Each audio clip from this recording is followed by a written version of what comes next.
It's a lot easier to like create classes, and they edited some things with how I D&D thought functions. I thought it was good. I really like the changes, but isn't the point of fifth ed to make everything streamlined?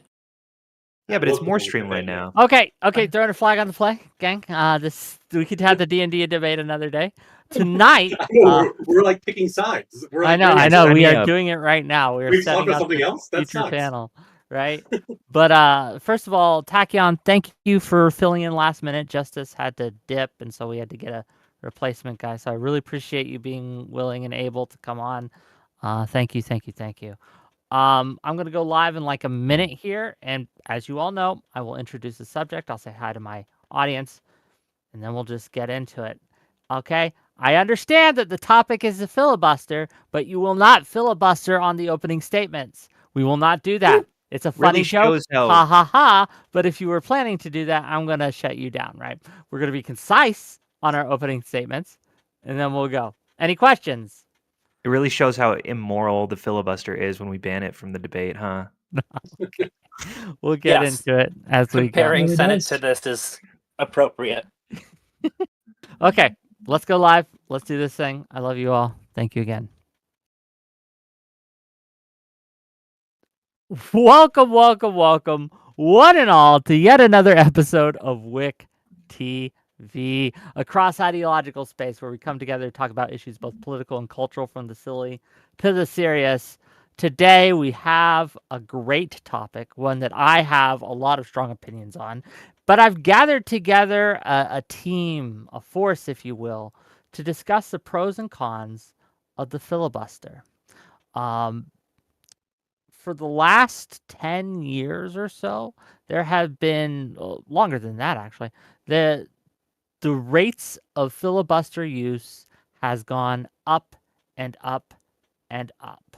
There have been proposed changes to the filibuster, some that have gone through. Famously, when Harry Reid adjusted the rules, the quote-unquote nuclear option. Then, when McConnell further adjusted the rules on the filibuster, on what could be filibustered. Trump tried to get it removed. He failed. The Democrats tried to get it removed. They failed. But the question remains, is the filibuster a useful tool, and is it helpful to our current American democracy? Why or why not? We're going to start with Staxioms, and we'll just make our way around here. So Staxioms, give us what you got. Let me know what you think. Let's get this started. And again, as I told everyone backstage, there will be no filibustering the opening statements. Be concise. Go ahead. Yeah, so I think that a filibuster is a tool in the same way that a hammer is a tool. A hammer is a really, it's a helpful object that can be used to do a lot of different things. However, if a bunch of maniacs start using hammers in ways where it starts completely distorting what the idea of the item was and the weapon was to begin with. Either we need to start locking up those maniacs, or we need to start banning hammers. I'm fine with either one. The maniacs in this analogy is the Republican Party, obviously. So, yeah, I think that the filibuster has gone completely out of control. I think that that the Republican Party is the most obstructionist it's ever been, and this is the least productive iteration of Congress since the Great Depression. And I think that the filibuster is the main cause for that. And I don't like an unproductive government. That's my time. Okay, thank you for being here. I'm sure we will get into it. Next up, Elder Drazi. Give us what you got. You know who hates the filibuster? People who get their bills shot down by it. That's why Trump wanted to get rid of it. Democrats want to get rid of it. It's kind of it feels a lot like the free speech argument, where like everybody hates it when they're getting shut down, but everybody likes to shut the other person down. I think it's a pretty good tool because right now, when there's people that I like, I would really like it to be easier for them to pass bills. But when there's something that I don't like, it's really nice to know that people can take a stand and shut it down. The only caveat I'd put on the filibuster is that I really wish that you couldn't just declare your desire to filibuster. I think that you should actually have to stand there and talk. You should have put your money where your mouth is. I think it's good to show who's actually willing to bust some ass for their constituents.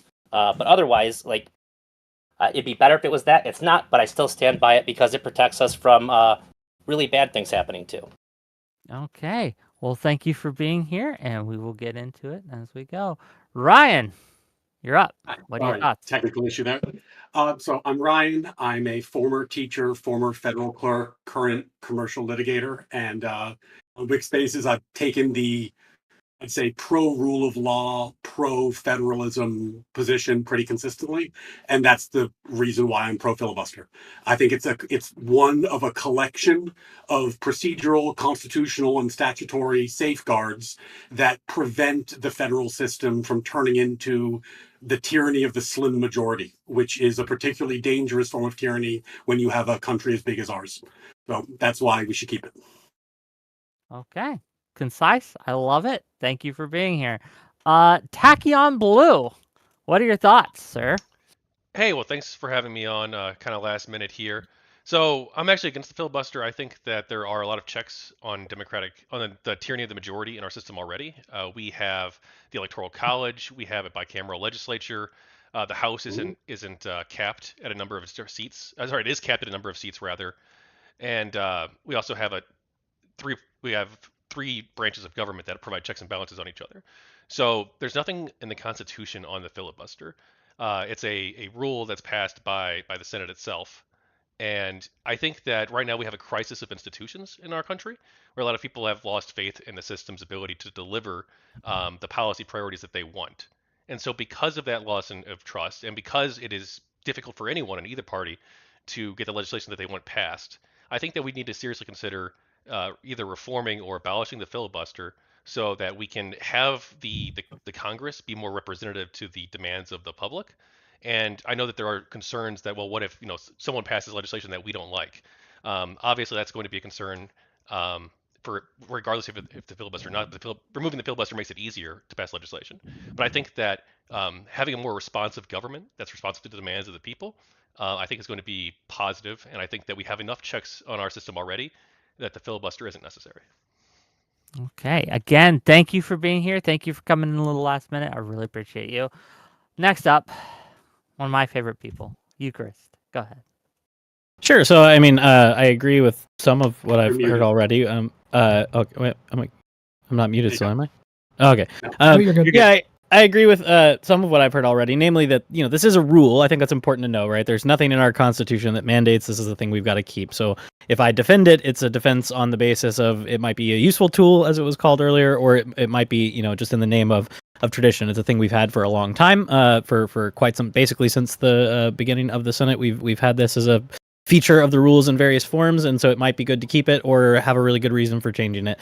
I think one of the interesting things for me about the history of opposition to the filibuster or advocates for its reform is that the opposition to the filibuster has been rather schizophrenic at times. At times, defending the filibuster has been a very progressive cause. At times, it has been a very conservative cause. At times, the same person who, for example, Nan Aaron, who has run several progressive legal research institutes, she has gone back and forth over her career, defending it, not defending it, defending it, not defending it, depending on who is in power, right? This is generally the way that it goes. If you are in the minority party, you want it. If you're in the majority party, you don't. To me, that suggests that it's a tool I would like to keep around, in the sense that the people who are in power trying to pass legislation would like it to be gone because they would like to do things more efficiently. I am generally skeptical of those people.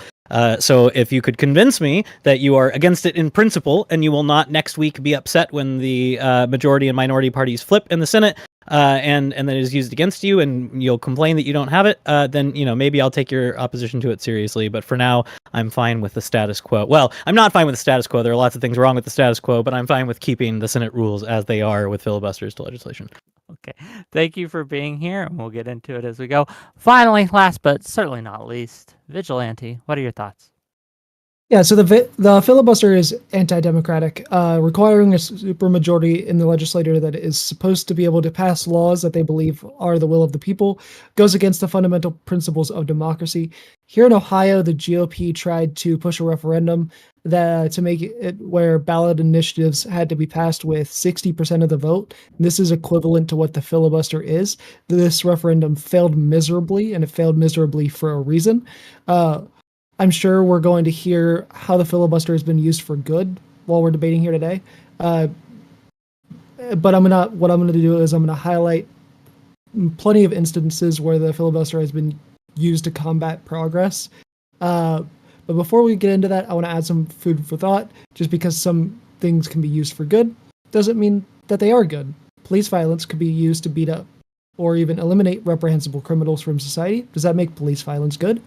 Tax evasion could be used to free up more money for philanthropy and charity. Does that make tax evasion good? A vigilante serial killer could only target criminals. Does that make that serial killer good? Just because something's good and goes against the fundamental principles of our system, doesn't make it good. Okay, and with that, we're gonna open the floor. If you have trouble getting in, please raise your hand or Vigilante, that was fucking insane. That was the wildest take out of all. Like, no, it's we're asking for 10% more than exactly half. Seems pretty reasonable if you want to make a law that's going to affect the entire country. It's not the same as Well, somebody like you're asking police for beating up people is 2/3 of the always vote. wrong. Like You're the things that asking you for said are 2/3 of things the are always vote. wrong. You're asking for 2/3 of the vote. Okay, well, one at a time. Let's go to Ryan, please. I think what's been teed up in the opening statements really cleanly is competing visions of what the federal government is or should be. The federal government is not a wish-fulfilling genie. It's not supposed to be available to solve every single problem that you have locally. You have a fully responsive state government that you can go to, as you brought up in Ohio, and it will be totally responsive to the needs of the constituents because those are the only people that are at issue. The federal system, on the other hand, needs to govern a very large, very diverse, very different country. And a lot of the time when people complain about the filibuster, what they're really talking about is the inability to dictate how states they don't live in handle various problems. And the problem that we're having a lot of the time, and this is not a partisan thing, as I think has been pointed out, both parties rail against the filibuster when they're in the majority, but we should keep it because the federal government should not be treated as a wish-fulfilling genie. It should be this case that the federal government steps in when there is a real consensus and does things that people want. If you only have a 51-49 margin, is that really a good enough basis to dictate how the 180 plus million people who presumably disagree with you live? So, but don't you already have a House of Representatives, you have the Senate, and you have the president who has to sign the bill, and you also have it has to pass the courts. So you already have all these different Yes. checks. You have multiple checks, but that's why I'm saying it depends on how you view the federal government, what you want it to be. I think that our problem right now, and a lot of the reason we have these conversations, is that we have inappropriately put all this responsibility on the federal government to solve problems that really are state problems that really could be handled differently by the states. And then we're so confused why there isn't consensus. Well, there's not consensus because people in different states have different points of view. And that seems like a fair thing. So why not get to 60 if you're going to do something that impacts the entire country? If there's a lot of disagreement, it seems like that might be a good reason not to control how 100+ million people live their lives. I have a Okay, then wait. Okay, then why Well, don't? give it to Staxiums first, and then we'll get to Okay, go Vigilante. ahead. I promise. Yeah, so Staxium. Ryan, I guess my question is, so you're really interested in the way that government looks, and I guess my question is, do you not agree that this is the least productive iteration of Congress? And is that something that you want the government to look like? That's to me, that's a feature, not a bug. Like, it's the least productive version of Congress because the people are deeply divided about what they want. And when the No. people are deeply divided about what they want, Congress shouldn't be doing things. Let me back up a little further, actually. So I had a client once. I mean, I don't want to do the whole story, but basically, they went to a government agency and said, "We're regulated. Can we do X, Y, and Z?" The agency said, "Yeah." And then they said, "If you let us do this, we're going to make a bunch of money. Are you okay with that?" And the agency said, "Yeah." 20 years later, the agency says, "You got to give us that money back." And my client said, "Why?" And they said, "Well, it was illegal what you did." And my client said, "You told us we could do it." And they said, "Well, if we told you that, it was illegal when we told you that." Swear to God. It's in public court filings. The whipsaw effect. where what's legal today is illegal tomorrow, where the law is constantly in flux and a one-seat majority dictates what rights you have, and it flips every 2 years. That's no way to live, and worst of all, it's no way to have a legitimate government that's based on the rule of law. It deteriorates the legitimacy of the institutions, and we shouldn't want that. Sure. I guess is it fair to summarize your concern as a tyranny of majority? I think it's tyranny of majority, and more fundamentally, the legitimacy of the system. Which, Sure. quite frankly, if we were, we look. Sometimes it's easy to say it's anti-democratic in that it is not a one vote, one person, one vote type mechanism. Yeah, But I think. those Sorry, protections are why democracy works at our scale. One I person, one vote wouldn't work in a country this big. I agree that a direct democracy is not something that we should advocate for. There is some aspects of rules and laws governing a democracy that need to be in place. Of course, I also think that largely speaking, and historically speaking, a filibuster was largely beneficial to the growth of the country. I guess where I draw the line is recent. Is recent. Um, Motivations by the Republican Party. I feel like everyone's concerned about the tyranny of the majority, but what we're in right now is a little bit of a tyranny of the minority. I think that, I mean, if we look at the processes that don't require a filibuster, it's tax legislation and judicial nominees, which are the things that Republicans advocate for, and the things that Democrats advocate for. We need 60. We need 60 members. I think there I should have been a filibuster on those too, by the way. I think removing the filibuster for nominations was basically, I want maximal procedural protections. I think we talked about this on the last show, Wick. I think that it would have been better to have kept those safeguards on nominations. Sure, and that's a very reasonable position, and I appreciate. Does everyone else agree? Just curious. What's Yeah, the I'm opposed to the nuclear option in both cases that's been used. Yes, yeah. Okay, cool. Yeah. Fair enough. So my question in this Go ahead. has always been sort of, because the nuclear option does exist for legislation, it could be invoked at any time if you have a 51 or greater majority, which, just to be clear for people who are hanging out who aren't nerds about this stuff, the nuclear option is just the Senate deciding to reinterpret its own rules, which it can do by a simple majority vote rather than it's not writing new rules. They need a supermajority to write new rules. They can reinterpret their own rules through a simple majority vote. And my question is always, why haven't we done that sooner? If it's, some people treat filibuster reform or abolishing the filibuster on legislation as if it is so obvious. Well, there have been a lot of cases where slim majorities have held the Senate who could have invoked the nuclear option for legislation, and the answer to me seems to be they think it's not in their long-term strategic interest to do so, in the sense that, again, not next week, but, like next month, next couple of months, next couple of years, next 6 years, 10 years, 12 years, we're going to be on the wrong foot, and people are going to be able to push things through we don't like. It's a tool that we want to keep around. It seems that that's the consensus of the people who actually do the legislating. It's not the consensus of the people who watch the legislating. Yeah, it's a very frustrating thing to watch, in this case, like one party be super obstructionist. Yeah, it is. But the people who actually have to deal with making the laws say, ooh, but you don't understand what power I'm going to give them if we do that right now, right? So Jenny Burns, thank can you I- for the sub. Just real quick, and then I'll let Elder Drazi respond. My favorite filibuster-related quote is, "Thanks, Cheaty. You filibustered recess." Oh, thank you. Okay, Drazi, you It's a wanted good to say place something? quote.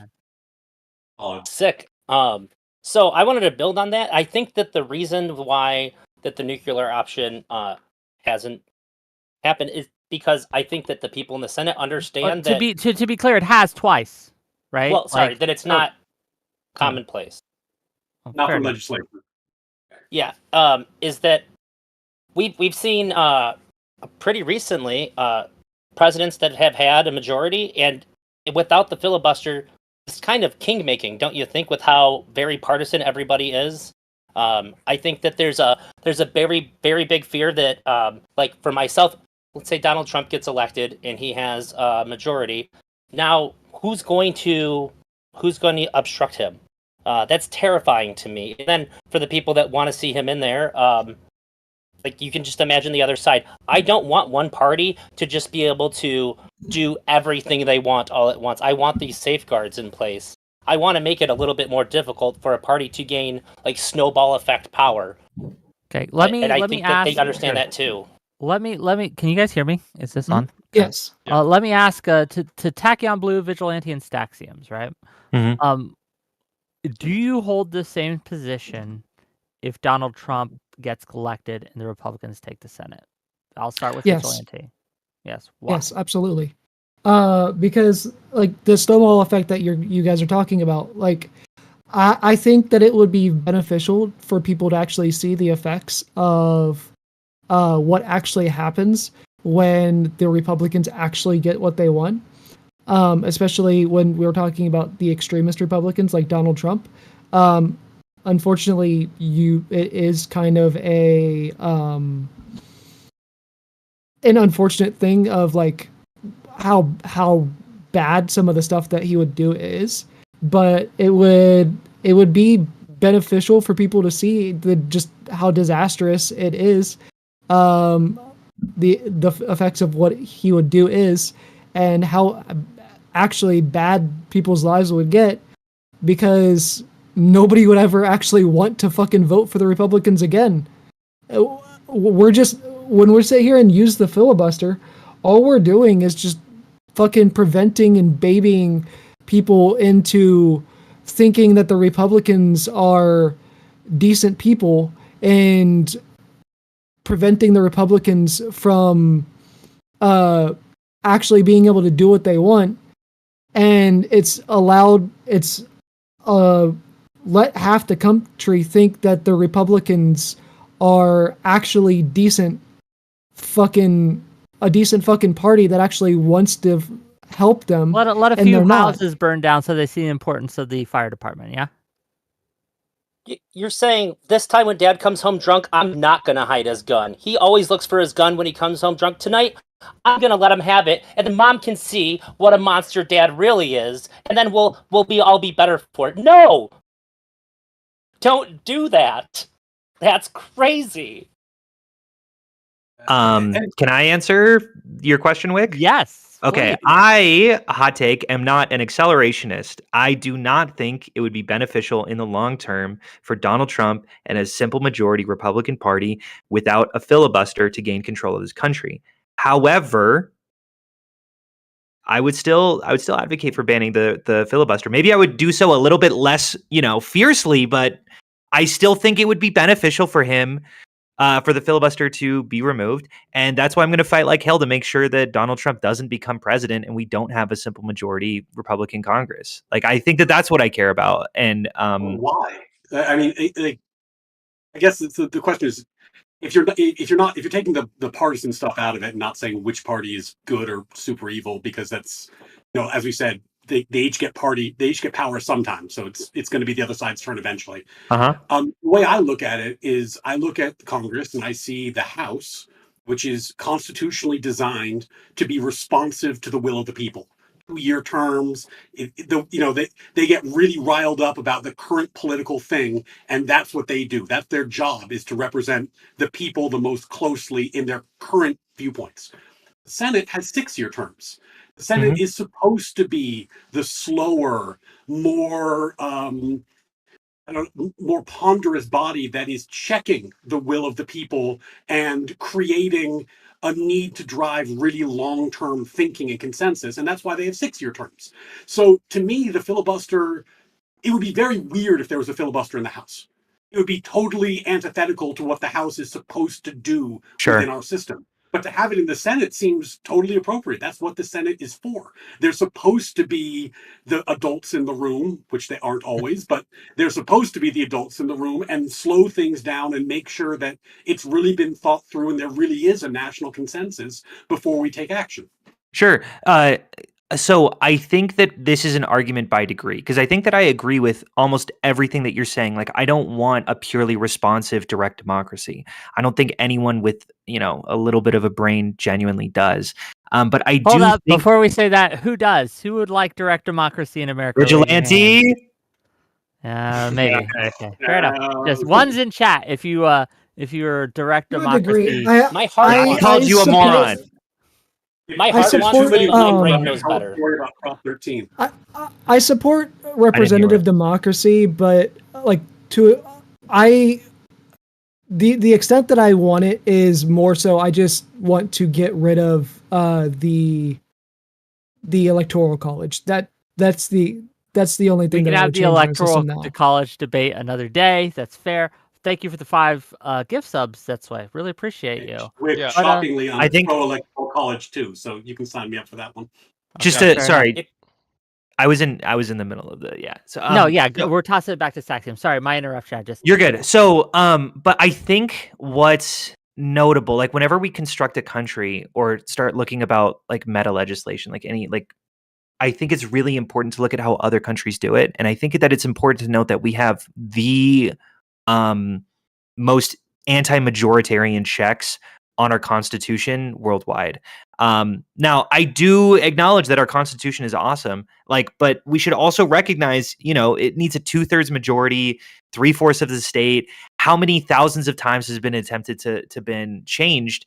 It's been changed, 27 times, right? Like I I just feel like we're in the stages of obstructionist and slow growth of our country where we can start stripping off maybe one or two of our anti-majoritarian checks to ensure that we can maybe progress in the same way that we've progressed throughout our country, because we are in the slowest growth that we have almost ever been historically. So one of the reasons I am like not like in principle, not like I think it's an on high ruling we always need a filibuster, but for now kind of anti filibuster reform is that I don't think that this is the kind of thing that is actually going to bring down the stakes, that is actually going to help any of the things that are currently wrong in our system. Right? I understand the impulse to want to democratize some features of the American Constitution. But I think the things that are making the filibuster feel really, really bad right now are the things that are going to make getting rid of the filibuster even worse because it is so contentious. And so I guess like one of the things I wanted to clarify that I think is exactly right. What Ryan was saying earlier is like, this difference between the bodies that to an extent we eradicated with amending the Constitution to directly elect senators, but still kind of exists because of this difference in term limits. One of the reasons the filibuster exists is because of difference in rules between the bodies, right? The House has a rules committee that sets very firm rules. There's a lot more people in the House, so you have to be very strict with rules and speaking times and things like this. The Senate was supposed to be, it's not now, I agree, this sort of gentlemanly deliberative affair. So there's not rules about like comments being germane to the issue, and there's unlimited debate time because you wanted it to be deliberative, right? And so I wonder if you guys buy this, you reform people buy this, or if you think this is a distinction without a difference. The fact, like the filibuster existing, is not requiring, technically, conceptually, requiring 60 or more people to pass a piece of legislation. You still only need a simple majority if it gets to a floor vote. It's a question of what gets to a floor vote. That's a procedural question, right? So we have all sorts of different procedural rules we could adopt in any given body. If you're in a faculty senate, a student senate, the House of Representatives, or the American Senate, you can adopt whatever rules of procedure you want that govern which things actually go to a vote. And this is one of the rules that we have that says these are the only things that go to a vote, that everybody agrees we should stop debate now, right? Like that, or this number of people agree we should stop debate now. Does that help at all? Like, it's not literally saying you need a 2/3 majority or a 3/5 majority rather to pass a piece of legislation. It's saying to even get it before a vote to actually pass a law, which to me that matters. Like, passing something into law with force of law and guns matters a lot. Like, what is on the books, as Ryan was saying earlier, like the things that you can snap your fingers and change the law willy-nilly, that scares me, right? The idea that there should be a high threshold to even consider making something a law, that conceptually makes sense to me, right? So I don't know what you guys think about that. He said this really So fast. because of the silent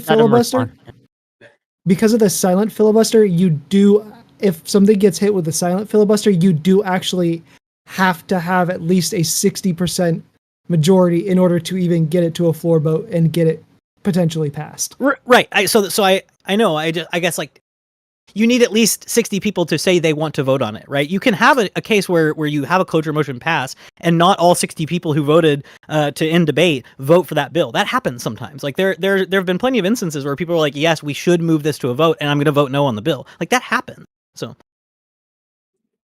Really, Euchre said this really fast, but I think it's an important point for the listeners. So I just want to make sure people know this. The Senate used to be appointed by state legislatures, and a lot of people, myself included, actually preferred that because if only because it made the role of the Senate compared to the House more clear. They are not there to represent the will of the people writ large in some kind of one person, one vote sense. They are there to represent the states in the legislation process and state interests as cleanly as possible. And I think that is clarifying as to why filibuster would be so appropriate in that body. I want to hear from Tachyon Blue a little bit on some of these arguments, because Tachyon Blue, in your opening statements, you made an argument that we haven't touched on yet. Ryan touched on it a little bit, right? That you think that we have and correct me if I'm misphrasing this, but a distrust in the current institutions. And you think that the filibuster is adding to that distrust. Ryan thinks the opposite. Can you elaborate a little on your position, and we can talk about it a little? I'm really curious. Yeah, I haven't given this like a huge amount of thought, to be clear, but I do think that when you have these different checks on power, I think that they can be good and can prevent abuses of the Democratic majority. But I do think that we have too many of them right now, and we aren't able to get past legislation that the American public wants. We're not able to pass things on healthcare.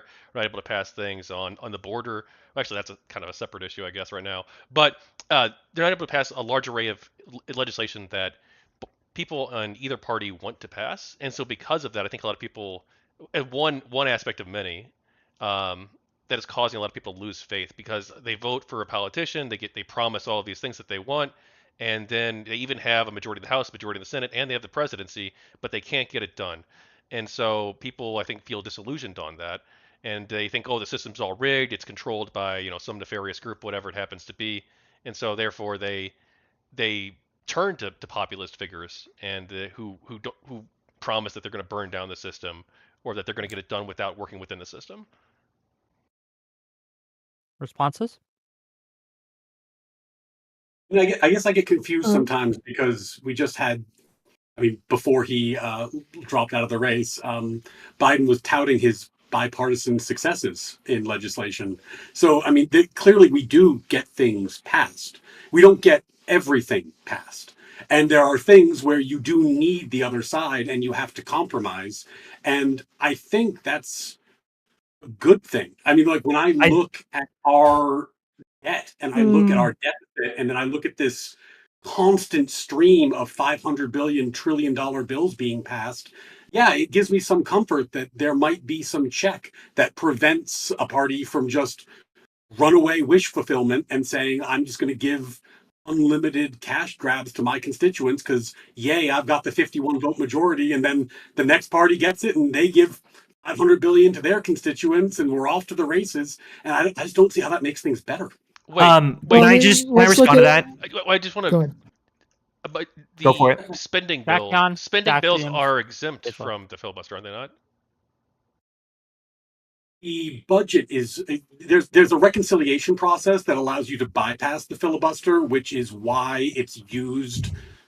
I shouldn't say used, which is why it's abused so often these days, and it is essentially used as a primary legislation tool, and that's also a reason why we get some. Like, if you really get into the weeds on why Obamacare has such a poor reputation or toxicity amongst conservatives, despite the fact that I think, at least to me as an independent, it did some really good things. Like, there's some things about it that's like we really should be happy about, but a lot of it is because it was passed through reconciliation, where it's kind of like it was done in a way that seemed to bypass the need to negotiate with the other side, and that that creates long-term enmity towards the act. Sorry, interesting example. Didn't Obamacare get passed with a filibuster-proof majority? No, I think he did reconciliation for that, didn't he? I could be wrong. Correct. I'm almost positive that during his he only had 3 months of filibuster-proof majority, and in that time he passed Obamacare. That's what he used. I would be delighted to be corrected. So I'm just pretty sure a it fact did. check here. Yes, that's what Sakium said. I'm 99% sure is true, because one of the reasons they couldn't get the single payer option through is because they did have to get a 60 majority, and they couldn't if they used some of the more extreme kind of healthcare systems that Obama originally wanted. So they did have to compromise on that, right? And I which is appreciate the correction. And this actually goes into the point that I was going to make. If we didn't have the filibuster, we actually would have gotten a better version of the ACA. We would have gotten a public option that people would have ended up liking more.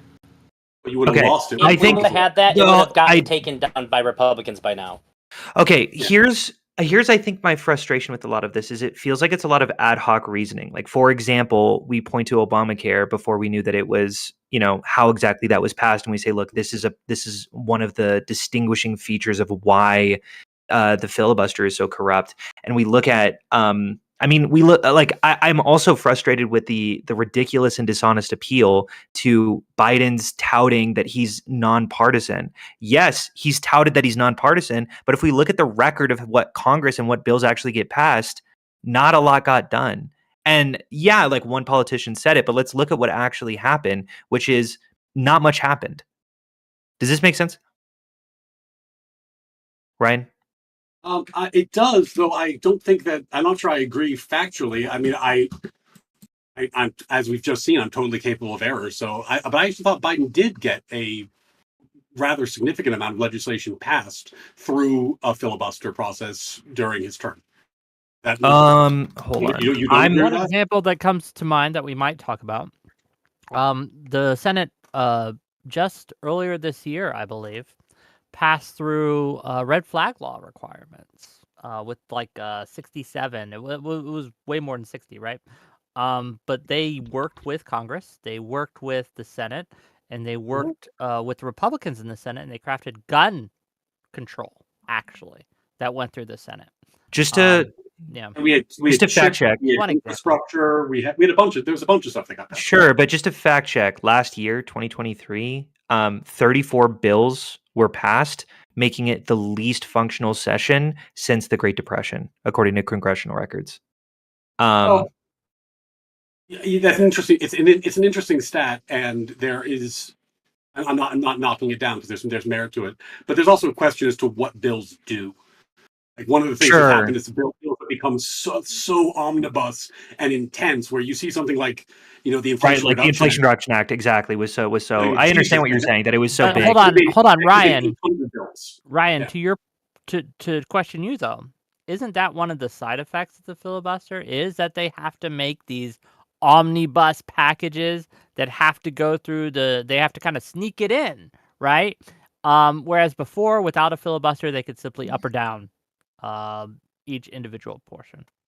I don't know that those are linked. It's possible. I mean, there's an argument to be made. I mean, certainly the timing lines up in that sense, but I don't know that one caused the other.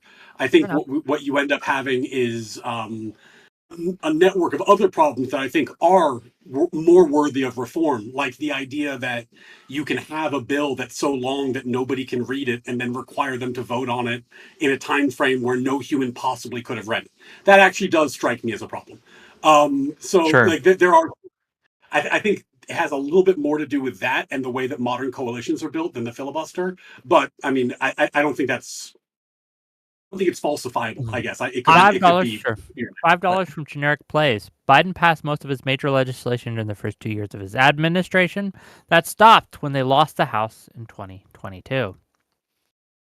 I think I have a question Ryan kind of answered this question that I didn't know I had, but what kind of reform would you guys be interested in, Eucharist and Eldrazi? If you are at all, I'm just curious. If I was think going they to should take- have to oh, act- Sorry, go ahead, please. I just think that if you're gonna filibuster, you should actually have to do it. I think you should actually have to stand and talk, because otherwise, I don't know how much you actually like. I think it's a great tool if somebody really believes in something, but if you're just doing it to abide by party lines, I kind of think that's a crock of shit, and that's not. How would you enforce that, though? I don't want to see that. How would I enforce it? The way that it used to be. You used to actually have to be standing on the Senate floor and using your time to speak. And they changed that, I think, in the 70s, I want to say. Yeah, my So if you're understanding doing is that, Yeah, we have this like 2 tracks You're now not where you can bullshit. be considering the cloture motion on one side and then be conducting regular business on the other side.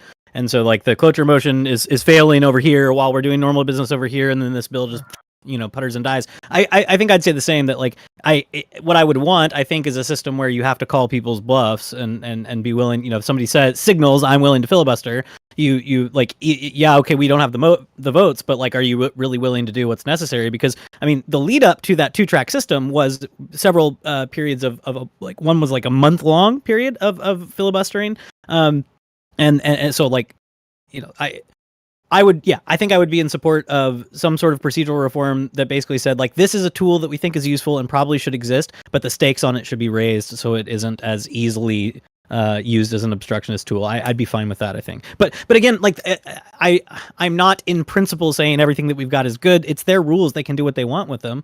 And so I think that's a good point, right? This is not constitutional. Like, nothing is going to explode if we just don't have this. I just... Looking back on, especially post 2013, after we invoked the nuclear option the first time and then the second time, I don't know that we're living in a better world after those instances, and I don't know that it wouldn't have been better to find other options if Republicans in at least one of these cases would have allowed it. One nice thing about Elder-Drozny's solution is it might drop the average age in the Senate.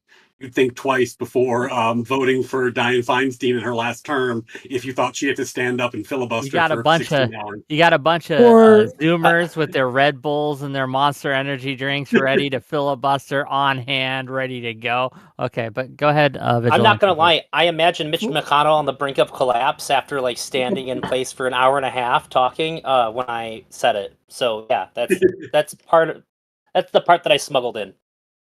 For the pro filibuster, but it wouldn't need to be.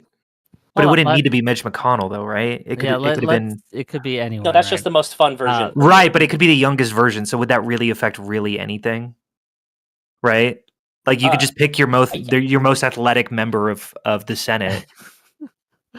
I don't know. I think this. Oh, sorry. I'll let you make your money. Sure. $5 from Song and Stew says reform. Get rid of political parties. Filibusters would be used as they were designed if there were no team allegiances. That's the dumbest shit I've ever heard in my entire life. Just so you know, whoever said that. It's the best. Anyone who gives me money is the best. But go ahead. That's how the system works. So for the people who are pro filibuster, do you guys know what the longest speaking filibuster is in American history? Roughly 24 hours. Do you know what it was on? Do you know what the topic it was on was? Let me guess. Not off the top slavery of my head, but I or knew like how civil long. rights, something really. Yeah, probably something heinous. Yeah. It was on the Civil Rights Act. Okay. It was on the Civil Rights Act. The LBJs. Drazi did get it right. It was 24 hours and 18 minutes. Oh, and look what we have today, the Civil Rights Act. It didn't stop it. Yes. Yeah, I mean, wait, were they? Oh yeah, they were filibustering against it, huh? Yeah. I think were filibustering to stop it. Is the current political one where one says, I want this, so we should get rid of the filibuster, because I think, as we pointed out, like, both sides make that argument. They make it when it's convenient. They drop it when it's not convenient. Yeah, but you say both sides, but like I just conceded that like yeah, sure, you have Vigilante down there who will, say fuck I love the filibuster as soon as Trump's in office. But like I think people are willing to be principled. Like, yeah, you can find exceptions who are crazy, but like I do think that we largely want a rule of law and understand that tools can be used by both sides. Like I feel like that's a little bit of a straw man. Not that much of a straw man, because there are members of my own team. Hey, I said, to be clear, I said get rid of it out of the way. Point that he just made. And I'm What? confident. Go ahead. Vigilante and Whick together kind of made a really good point in that 24 hours somebody filibustered, and you know what? People stuck through, and we do have the Civil Rights Act. I think it showed that this guy hated civil rights so much, and we learned a lot about him. And then the people that stuck through, like, we have it. Don't you think that's like I think that's a point for the filibuster. Just historical things. It was defeated at that time, but then it was reintroduced a couple years later, and then it got through. Historically, my point. Yeah, so we got civil rights a little bit later than we could have. My bad. So interesting. But two, I largely think that the filibuster is the most dangerous over the last, 20, 15 years or so. rather than an historical example. Like, I'm mostly looking at Mitch McConnell as the biggest perpetrator of this here. But I do want to point out real quick that given all of the inefficiencies of the government, given all of the problems that we have with how obstructionist, how unproductive it is, I passed it to two of the other team members, and their solution was just make some athletic people talk a little bit longer. Like, I don't think that that's genuinely going to change a single thing, and I think that it's very striking that they don't see a problem and are unwilling to come up with interesting solutions, and they just dismiss our solutions. You asked for a reform that we would support, and there were some that we did. I don't. 2 out of think 3. that- I think you were an exception, Ryan. I don't think the federal government being slow is a problem. But at what I point? think that's a feature. Like I think that's Sure, that's but how like it's this is an argument in the matter of degrees. At what point is it too slow where you're going to say this is a problem? Never, or like I guess that's my question. At what point is it too slow? I mean, I'm not sure. I would have to. I mean, we could get into different fact patterns, but I don't even know what's happening now that makes you feel like it needs to be so much faster. Why is now so different that any other point that structurally the federal government should be more responsive than it has been? I think I think Hmm. Mitch McConnell's complete defanging of Obama's presidency, so much so that his only real policies that he was able to enact was within like a 3-month window, was pretty damning. I also think that, I mean, they removed the Obama's constitutional right to nominate a Supreme Court justice. Like, and I know that's not really on the filibuster conversation. No, it is, right? Because that got right. Like, that's what the filibuster stopped. And it's interesting, like, it feels almost like I'm more pro Constitution than you guys are, because it's like this is getting in the way of fucking nominating a Supreme Court justice. What's more constitutional than that? Wait, okay, so I'm sorry I had to run for a child thing, but I just heard the athletic analogy, and I just want to be clear, like, you're saying there are problems. I think most of us would agree there are issues with government, but you were asking us specifically about filibuster reforms we might agree with, and so the idea that, like, we have no more serious solutions than just like this one thing, which is actually make people filibuster. I mean, there's lots of things I would fix before I think the filibuster would be sort of a magic fix. I apologize. Right? I wasn't asking for filibuster reform. I was just saying reform writ large. Oh, okay. Well, so in that case, my apology. Yeah. So because I misinterpreted your answer then, and you misinterpreted my question. So yeah. Okay, that's fine then. But I did too. I think My you're right fault. that the Supreme Court thing is huge, right? And then the obstructionism in 2013 that led to the first invocation of the nuclear option was huge as well, right? That you have all these vacant seats and just are, you're putting up roadblocks at every case. I think it's important, and I don't think the people that I hear talk about this the most, you and Josiah and all these people, I think are right that, like, we should put blame where blame is due, that there are people who are using these tools in very obstructionist ways. I think that's fine to recognize that. I don't follow down the path of, like, well, now we should get rid of it, because I think the consequences end up being rather clear, like in the Trump presidency, when we get a couple of Supreme Court nominations that you guys are probably not super happy with, might be better. Also, there are all sorts of opportunities where I think it might be better to have the option to be obstructionist. I'm fully willing to accept that. Yeah. So if we're going to look at other reforms, I think we should look at ways to make it easier for people to get in a room and compromise. I think one of the things that makes politics very difficult today is not a feature of government, it's a feature of technology. We just have total media coverage 100% of the time of everything these people say and do. And if you're always talking to the nation, you can never back off a public position and compromise on something, because you're never in a back room where you can kind of make the deal. And I think we need to think about ways that we can either change our expectations for our politicians or change the way that they're covered so that they have room to actually be statesmen. I wanna really focus in on this, because I find this point interesting, right? And it because a couple principles I have come into clash on this, right? I do believe that we should have free, open, transparent discussions, that the public has an interest in knowing what each of its politicians are doing and saying, even behind closed doors to some extent, right? That there is an interest to know Well, who is my legislator, my representative, talking to, right? What kind of deals are they trying to make on my behalf? But they're also at the same time is no one can publicly be seen working with the other side because then they are a traitor Hmm. and they will suffer. The people have decided that they will destroy and vote out anyone who dares to work with the other side. Look at Cinema. Look at what's the other guy's name? Mansion. Yes, Mansion? Manchin. Don't Right, equate Manchin's those not two even ever again. running. Jesus Christ. Manchin's just not even going to be running for re-election anymore because he knows he can't win. Right.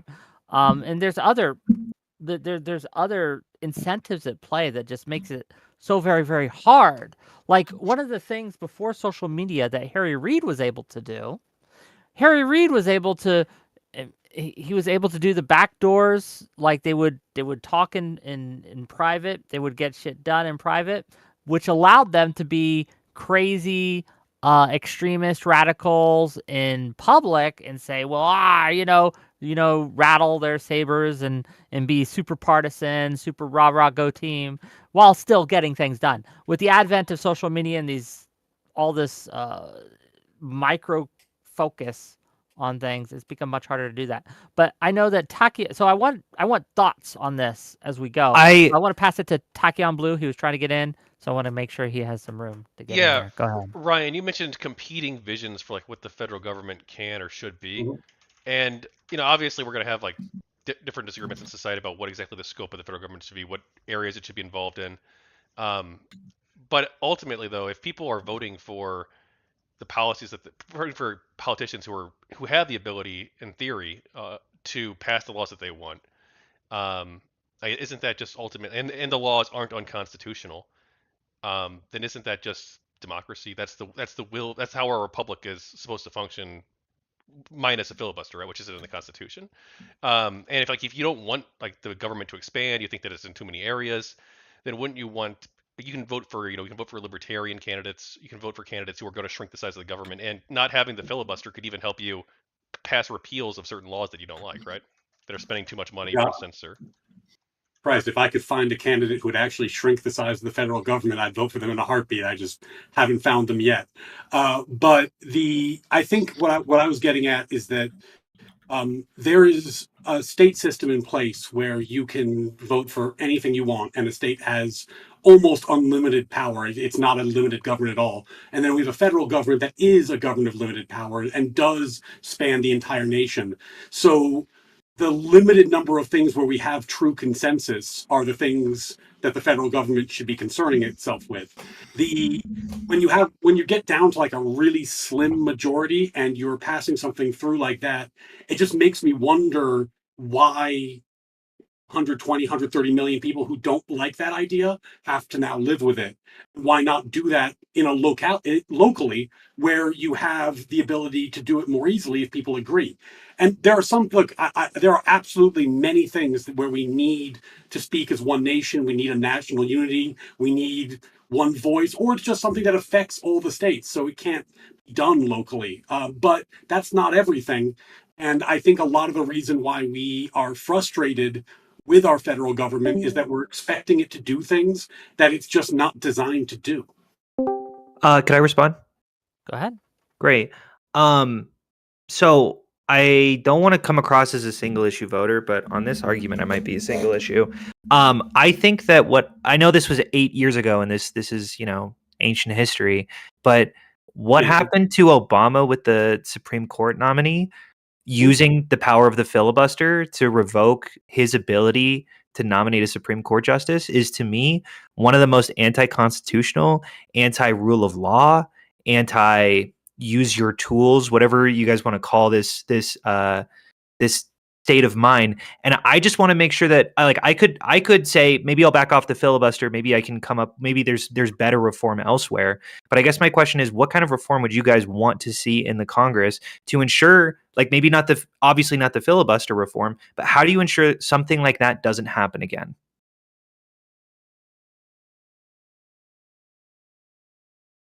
Anyone? Bueller? Can you say that again? No, he Yeah, wants to so- know. oh, I'll rephrase it for go for you. it. Right?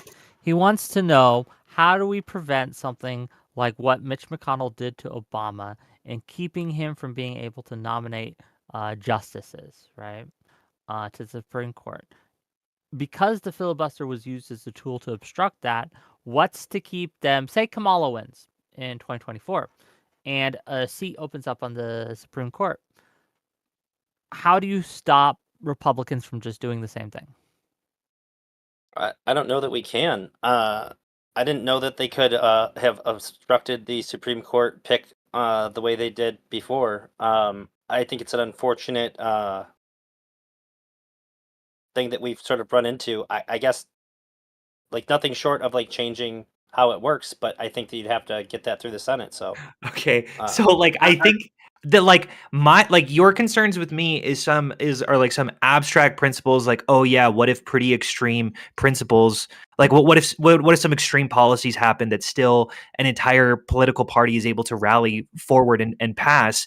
And my concern is, what if a president can't fucking nominate a Supreme Court justice? And you go, that's just the way it is. That's just what happens in America. my thing's not. it kind of my is, thing's not though, right? abstract. Wait, are we even sure that McConnell used the filibuster, or did he just not bring it up to the floor? It was the filibuster is a very broad umbrella term that covers a lot of different ways to keep things from a floor vote. Okay. But that's it is covered under the filibuster, right? It wasn't In a sense, it is just sort of the way it is, though, and so it's a feature. Yes, it exists. It's a tool. It's been used before. At the end of Johnson's term, right? A nominee was filibustered, like, and we didn't nuke it then. And so I'm not convinced that nuking it when we did is gonna help us in the long term. You guys or my guys, and they're not really my guys at all if they ever were. But yeah, I think the fact that a tool can be used badly, you mentioned, like it's a tool. It can be used well. It can be used badly, and we should I think punish the bad uses. I would hope that the people who do like remarkably obstructionist things get electorally punished, get punished when But they don't, what goes right? around They comes don't. around, right? Well, Why not? they have been in the past. Huh? Like, there have Because been swings in party control, because right? American people are fucking retarded. Like, yeah, Well, of that's- course. yeah, well, yeah. No, actually, the donator Like- got it right. The reason they're not punished is because we're locked into a two-party system, and in a Oh. two-party system, no, this is what it is. Stop. Negative- Anyone who negative- rallies against a two-party system, it makes electoral sense for the public to merge and fuck, what's the term? It makes sense for a centrist to coalition building, right? Like, it makes sense for somewhere, if you lean slightly left, to push yourself in a left-leaning party so that you can coalesce and beat the other side. That just like that is a fact about democracy. That happens in multi-party systems. It does. I agree. Between different parties. Well, what do you do in it? Sorry, go ahead. The thing about our system is because it's a formal two-party system, you enable. It's not a formal campaigning, two-party system. de facto, then, in a way that is really brutal, because you don't ever have to be the right candidate. You never have to be the one who really is embodying what the office is supposed to entail. You just have to be better than that asshole. Yeah, but that's how our campaigns are running. And in a world where all you have to do is be better than that asshole, then you don't get punished for brutally betraying your office. Like, I hated what Mitch McConnell did, but he's not going to get punished for it because his voters are going to say, well, he's better than that asshole. Of course. Of course. But hold on. But I guess my question is the United Kingdom a de facto two-party state? I think everyone would say no, right? And yet, what are the two parties? You know what I'm saying? It's Labour and the Tories. Like, well, it is. They're also It has British. some of the It has some majoritarian features that drive us towards a two-party system, with some other things that make minority parties more likely to emerge. I think my point is that two-party systems in a democracy are necessarily going to emerge. Maybe not as distinct as it is in America, but they're still going to emerge. So this frustration to me feels toothless. Like, there's this doesn't lead us anywhere. Well, what do you do if one of the parties goes bad? I think the frustration that we're seeing with the filibuster is it is a feature of the two-party system, but it's a particular kind of two-party system that has ideologically sorted as extensively as ours has, right? We've had this period over the past 20, 30 years of real issue ownership and real conflict extension that has made the parties more pure and ideologically aligned than they ever were before, right? That like we've always had more ideologically mixed parties up until the past few decades. And so now that they are so pure, when you get these thin majorities, you have no cross-aisle voting, almost no cross-aisle voting. So it is, it becomes a real problem when you have these more homogenous two parties. So yeah, I mean, I don't think the two-party system is a problem per se. I think it is a problem when you have no real diversity in at least the voting behavior of the blocs and the parties. Yeah. Sure. I guess I don't know. I don't know. It, like, to me, I don't know. The shit that happened with Garland, like, that to me is so anti-constitutional. That to me is so against the rule of law. Like, I hate to just repeat the same thing over and over again, but like, that to me is a huge sticking point for why the filibuster needs to go, is because presidents can't even elect Supreme Court justices anymore. Let me push back on that a little bit, because one, that's not the first time a president hasn't gotten to their first pick. But usually before, right, what they would do is like, oh, you're not going to vote for this guy? Here's another guy. Obama didn't do that. McConnell no. McConnell, and right here is the problem with the current Republican Party, is what McConnell said was, I don't give a fuck who Obama does, who Obama elects. Garland was famously pretty centrist, and he was expecting Republicans to start merging into the line because he expected that would happen. And McConnell said, no, toe in line, place your place, like, stick the landing, everyone not move.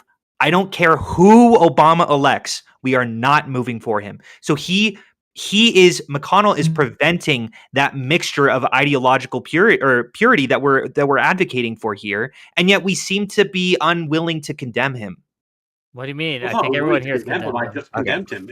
I'm unwilling to change the entire system. Fine. Fair enough. Sorry about that. But like, do you see my problem that like at this point of time where we have people like McConnell who are willing to use the filibuster in this way, it sounds like we can't use the filibuster appropriately anymore, and it's time to take away the tools that we can't use well.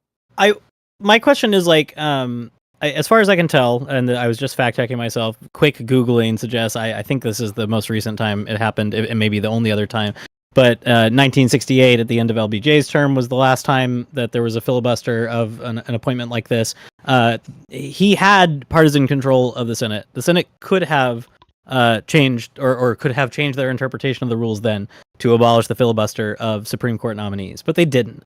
And I guess I'm curious, like, do you think it would have been better if they had then? Do you think we'd be in a better world here almost 6 decades later if they had said, okay, well, that's anti-constitutional for you to not let this go through, let's nuke it then?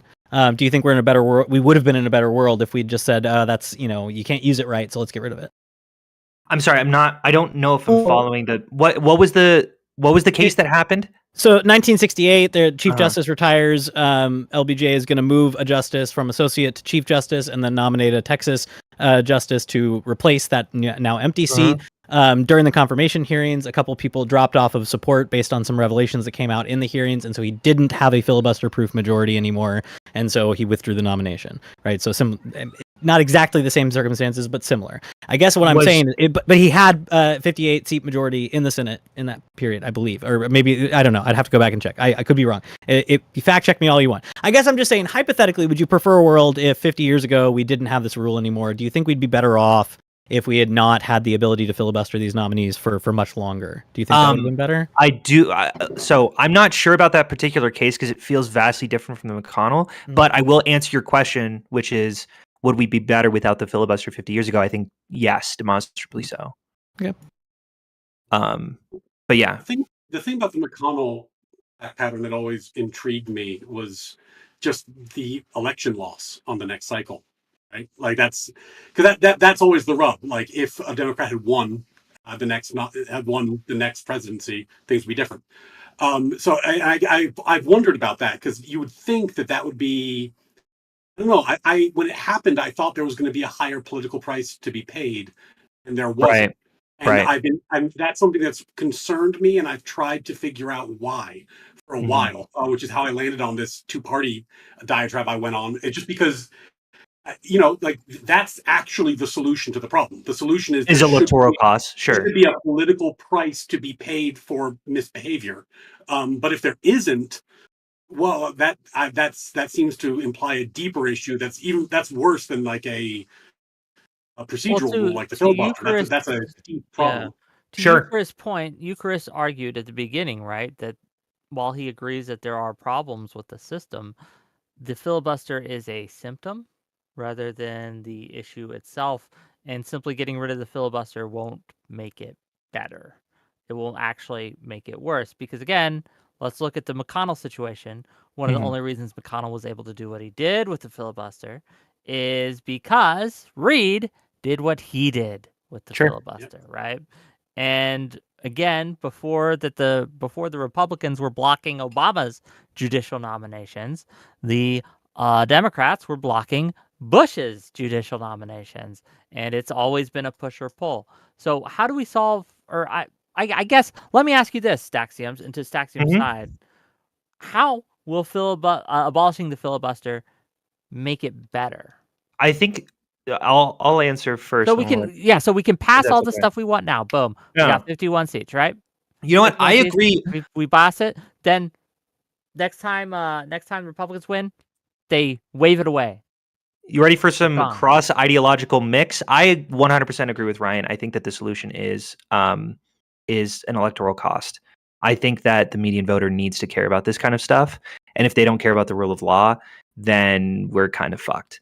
And I advocate for Republicans to care about the rule of law every time I step out. I advocate for Democrats to care about the rule of law, although I do feel like the issue is largely the Republicans. I do see it sometimes with Democrats. And like, I think when it comes to the filibuster discussion, I'm approaching it with okay, I'm assuming that we can't change people right now in this discussion. Like I'm taking this particular avenue of how to fix the issue, but of course we have to be able to walk and chew gum at the same time and encourage, the median voter to actually care about when the rule of law gets violated, of course. Well, they didn't. Okay, they So didn't give him an electoral cost because he could simply point, well, the Democrats did it first, and he was right. They did. So Sure. why would they punish one when they didn't punish the other? No, well, they should punish. But I guess what I'm saying is, yeah, they should have punished Harry Reid too. Like, I don't know what else. Like, I hear what you're saying, but like at some point the buck needs to stop, right? Like at some point we just like the continual escalation needs to be punished at some level without just pointing back and going, okay, well, he did it first. I agree, but the only yeah, a way to lot of do that is not through fiat abolishing of the filibuster. It's through voting the bastards out. I think this is a mitigation tactic, the didn't filibuster. I think to actually solve the problem, yes, we would need to vote the bastards out. I agree with you. And that is something I focus on more than the filibuster reform. But I'm on a filibuster reform debate right now. So, I also think that a mitigation tactic is beneficial. So I also yes, think I agree. It um, won't solve the uh, whole problem. Of course, there are better solutions. There are harder solutions. I think the filibuster reform is easier, but also it mitigates less. But I don't think that means it's not beneficial.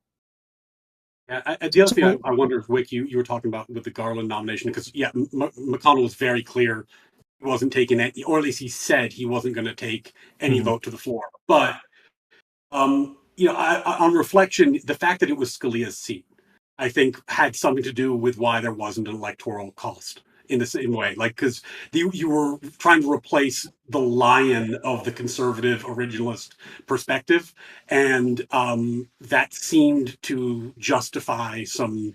What I think most people would agree were underhanded tactics in order to defend the seat.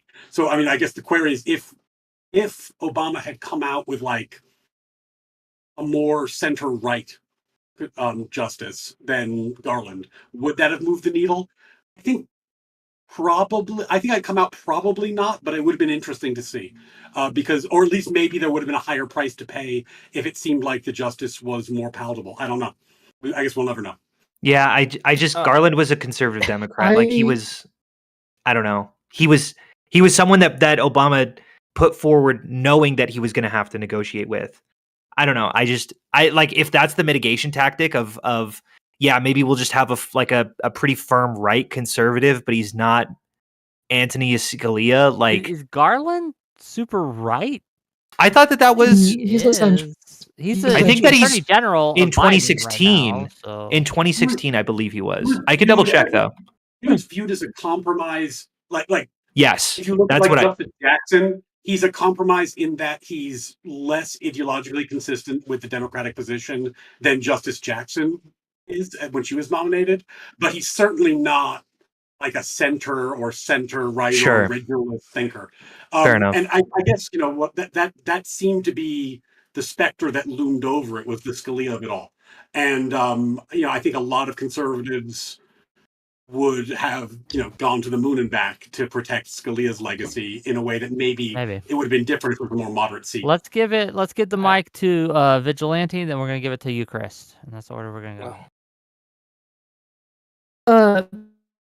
Sorry, I lost my thought. The original question was the way. Okay, you were cutting out. I don't know what's going on, but we might have to give it to you, Chris, till you fix your audio. So, you, Chris, I go need ahead. to restart my internet. I'll be right back. Okay. All right. If I can squeeze in after him. Yeah, I'll read. I want to read something, and I won't do a gotcha. I thought about doing it, but I'm not. I don't do blood sportsy nonsense things. This is an op-ed by, I mentioned earlier, Nan Iran, who was the president at the time of Alliance for Justice. She retired as a great progressive legal activist, and she's somebody that I mentioned has waffled throughout her career on the filibuster. And she started earlier in her career, or at least 20 years ago in her career, defending it on principle. There were movements in 2005 during the Bush administration for Republicans to invoke the nuclear option for Bush's judicial appointments. And I think some of her arguments are interesting relating to some of Staxium's claims about especially the Supreme Court appointment. I know regular judicial appointments are different, but here's what she says, one of the arguments that she makes. Look, the Constitution does not say that a simple majority vote is required for Senate confirmation of a nominee, and it does not guarantee a vote on any nominee. Rather, Article 1, Section 5 of the U.S. Constitution authorizes the Senate to determine its own rules of procedure, and Senate Rule 22 requires 60 votes to end debate on any legislation or nominations. The filibuster has often been used to thwart presidential nominations, occasionally even Supreme Court nominations. Since the first recorded instance in 1881, when Republicans were unable to end the filibuster of President Rutherford B. Hayes' nomination of Stanley Matthews to the Supreme Court, there have been 9 Supreme Court nominees who did not receive floor votes. Further, during the Clinton administration, Senate Republicans blocked over 60 of his judicial nominees, often through the actions of only one senator rather than a substantial minority of 41, by refusing to schedule committee hearings and delaying committee votes. All of this is part of a longer essay that she puts forward in 2005 to say, look, the arguments the Republicans are making are bad and dumb and wrong, and the filibuster is an important tool. It has a long history, and it's useful for progressive causes. And I kind of agree with her, and I think she's right still, despite the ways I think it has been used badly. I think she would agree, those obstructionist things during the Clinton administration were bad, but for her, at least in 2005, changed her mind about 8 years later, those were not arguments for ending the filibuster itself. Yeah, but don't you feel like that there's a huge distinction between, hey, this person's way too ideologically different from me, Mr. President, please change it. Please make someone a little bit more, negotiate with me a little bit, and affirm, no, I don't care who you're putting forward. We will filibuster anyone who gets in the way. I think that there's a difference. Yeah. For sure. But I guess what I'm saying is I think that it's become a point where the weapon of the filibuster becomes anathema to government itself. And I think when it becomes a negotiation tool, I'm very in favor of it, which is why I think historically it's had a lot of benefits. But recently, I think it's become such a stifling tool that I don't know. I feel like it's destructive. I think I just share Ryan's intuition that the proper site of our appeals for most government things ought to be a bit at lower levels in this federalist system. And so the idea that certain things get frequently obstructed during this period of very thin partisan divides and very strong ideological polarization along partisan lines doesn't surprise me. I think that'll happen whether we have the filibuster or not. Can you give me Staxium's, right? Can you give me an example of a bill that the Republicans were able to filibuster that you think would have benefited the nation had it gotten through? That is a great question. I don't have anything off the top of my head. Could I Call a friend. I mean, phone let's a friend. up. DM Yeah. DM Josiah something. And then follow up would of course be, then would we be better off if that was immediately reversed the next time the Republicans had power? Right? Because Repeat that. Sorry, Go ahead. No, that's always the issue, right? It's like if we get rid of the filibuster, we can do this X, Y, and Z thing. But then when we lose power, that immediately gets reversed, and the whipsaw effect, where what's legal today is illegal tomorrow, and vice versa, and it just ping pongs back and forth on a 51-seat majority, I think is worse for the long term My legitimacy of the government than the delay and the obstruction is. Well, sure, my go my ahead. frustration. Oh, go ahead, Tachyon. Sorry, So, Tachyon. I mean, if that's what if they're able to, if Republicans, let's say Obamacare, let's use that example, right? So let's say when they pass Obamacare, they have, or something even more robust, because they're probably able to pass something more robust if they don't have a filibuster, right? So they pass, a big healthcare bill. Let's say Republicans don't like it. They make a case to the American public that, look, this is going to be a disaster. We really need to stop this. And they manage to successfully sell enough of that message to the American public, and the American people buy into it, that they vote for them for the House, the Senate, and the presidency. I mean, they should be able to repeal that law then, right? Yeah, but the problem with that is, imagine that it's like, let's say you're trying to run a business, right? And let's make it something like you're trying to make. Let's say you're in the marijuana dispensing business, and the Democrats have a filibuster proof. There's no filibuster. It's legal. Yay! You start your business. Republicans take it off. Illegal. Your business is now dead. You can't use a bank. There's a national reference. It's illegal across the country. That kind of whipsaw where law. I took a kind of a wild example because I'm just trying to make it like the problem as clear as possible, but that whipsaw where the law goes back and forth between these extremes is really bad. It makes people. It's worse than the problem we have now. It would make it impossible to believe with any certainty that you know what the law is going to be in the future. You can't plan how you're going to act, and people would rightly have deep suspicion for the federal government in a situation like that. I think, in that sense, the cure we're proposing is worse than the disease. Well, Sure, but Ryan, is that an issue like in other countries though? Like, because other countries don't have a filibuster, at least most of them, I don't think. Yeah, it is a profound issue in other countries. Yeah, like one of the issues I have with the UK system is that it is exactly this. When you get control of the parliament, you get control of the whole apparatus of government incredibly quickly, and you can enact very wild changes pretty rapidly. And I think that causes problems in the UK. Which, I mean, I'm not a UK lawyer, so I don't know as much about it. But the UK is the size of moderately sized state. You know what I mean? Like, we're like the scale we're talking about, where we're trying to govern America, is so vastly different than other democracies. We really do need these protections because you might, when you talk about this whipsaw, at least in London, maybe the people who are pro and cons, but like when you have a whipsaw in the States, you might live in a state where everybody thinks this was a bad idea. And how could the federal government have done this? Because you might be in a state that has a super majority on this issue, but nationally it's a 51-49. And we're very unique in this way. And I think our government has to reflect that. Sure. So I think Okay. firstly, like, you're pointing to the size of the UK, but the population, they're like a fifth the size. Like, they're not the size of a median state here. It's a pretty populous country there. Two, I don't know what issues you're seeing in the UK. I don't know if you really gave a particular example. And the third, and this really is my question: at what point do you feel like the majoritarian principles that you're outlining go too far? Like, at what point do we become stagnant? Sure. I guess I'll ask you this, Staxiums, right? Do you Well, I was believe- asking them, but go ahead. Well, sure. No, I'm joking. Go ahead. Well, they've already said they don't know their exact line. Sure. Has that changed? Oh, I didn't hear that. Oh. You guys, to his question, where's your line? It's a tough question to answer in the abstract. I don't know, because you're saying, like, it's almost asking, is there a particular piece of legislation I think is so important I would change the structure of this for? And I think the answer is no. But I'm kind of not sure what the question is looking for. Like, would you, like, for example, would you expand the filibuster so that the House would have it?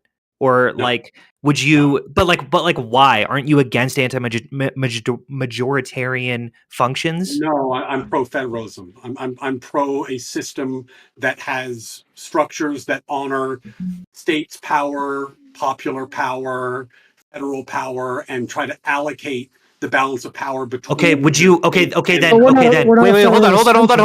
hold on. Sorry. Would you then vote for disbanding the House and getting rid and then instead changing it to a direct democracy instead to make sure that it's much more democratic?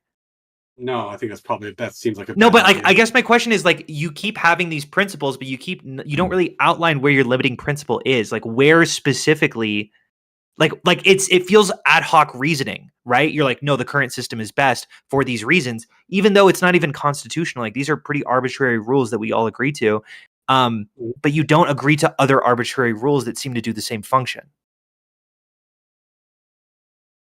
I don't agree that it's arbitrary in the sense you're using it, because arbitrary technically just means without reason. I think there's a reason Sure. we kept it around for as long as we have, right? And there's a reason it's only in one body, right? We have a House Rules Committee. If the House Rules Committee wanted to set debate on a bill to be non-germane to the issue and unlimited time, they could do that, but they're never going to, because that's not how the House works, and there's too many members for that to function. And so they have different rules of procedure, and I'm okay with that. I wouldn't advocate for them to change their rules of procedure directly. Just like, I mean, again, like with the filibuster, again, the Senate can do whatever they want with their own rules. It's an informal, negotiated sort of thing, and I'm fine whatever they do. I think there might be prudential reasons to keep it around.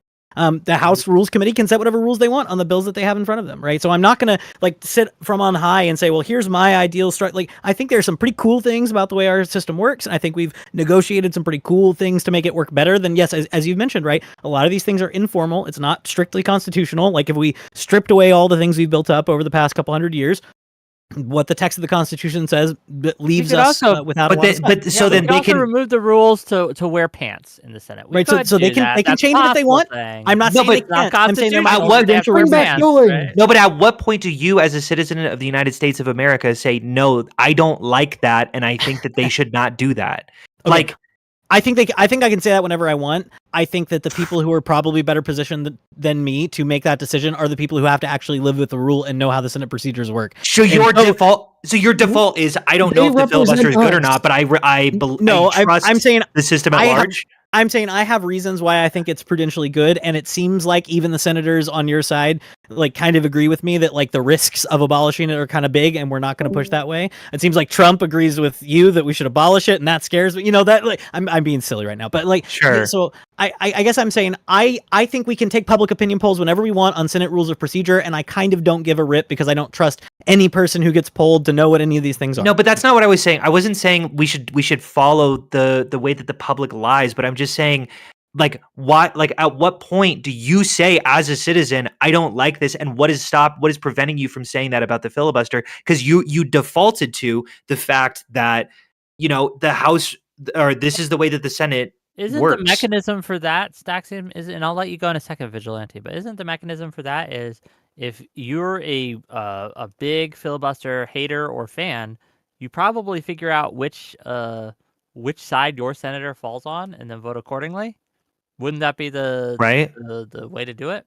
Right? Or possibly like attend some sort of like public debate to sort of sway public perception, which is something that you're doing, by the way. Like you're not purely saying from an on high view, we'll just trust the Senate, because you are here encouraging other people to feel the same way that you do. Yeah. Does that make sense? Like you're appealing to the public too. Yeah, there's nothing. I guess there's nothing. What's weird about that? Well, he was appealing. I was saying, what about this? And he was appealing to the fact that the Senate operates in the way that it does, and he's just a citizen, so who cares?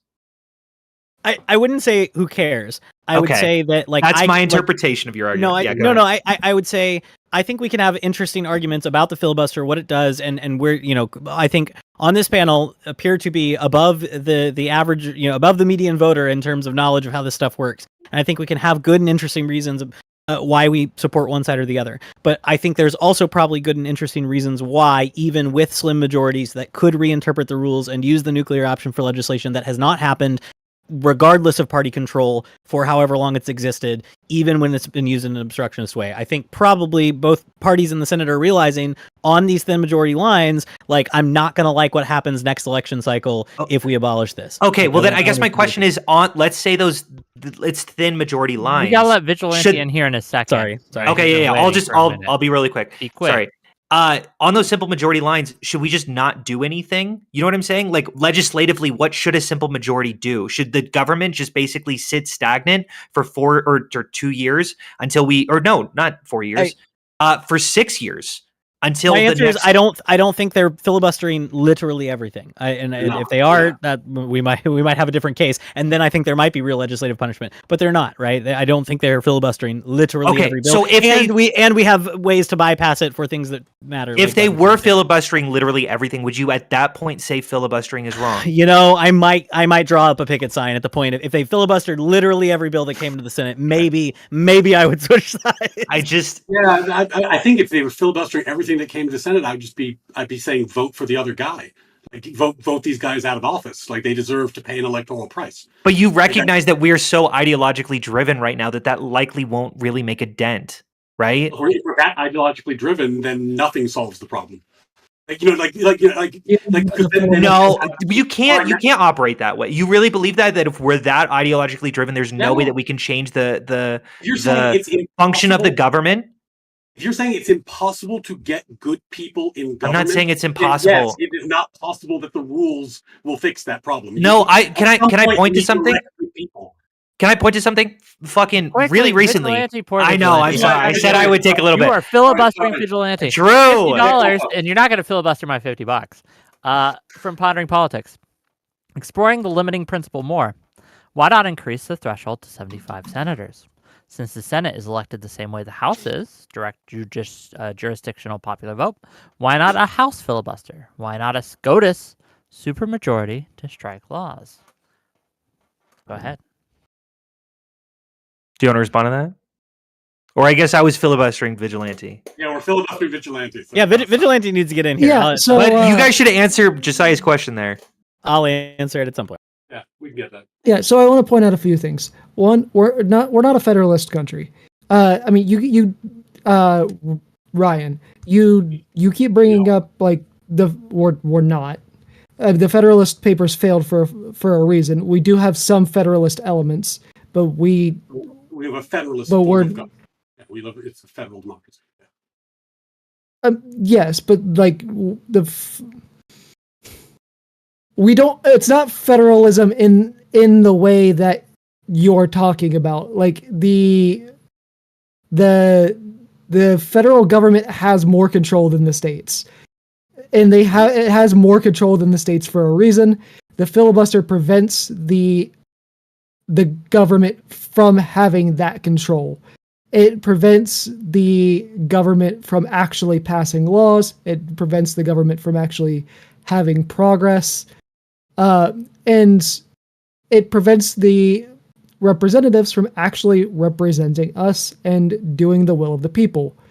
And to answer... Well, isn't that the Senate's job, kind of? Isn't it anti-democratic by design? Exactly. Yeah. The Senate is anti-democratic by design, and to a degree, I do actually somewhat support getting rid of the Senate, but that's a different topic. You somewhat support abolishing the Senate.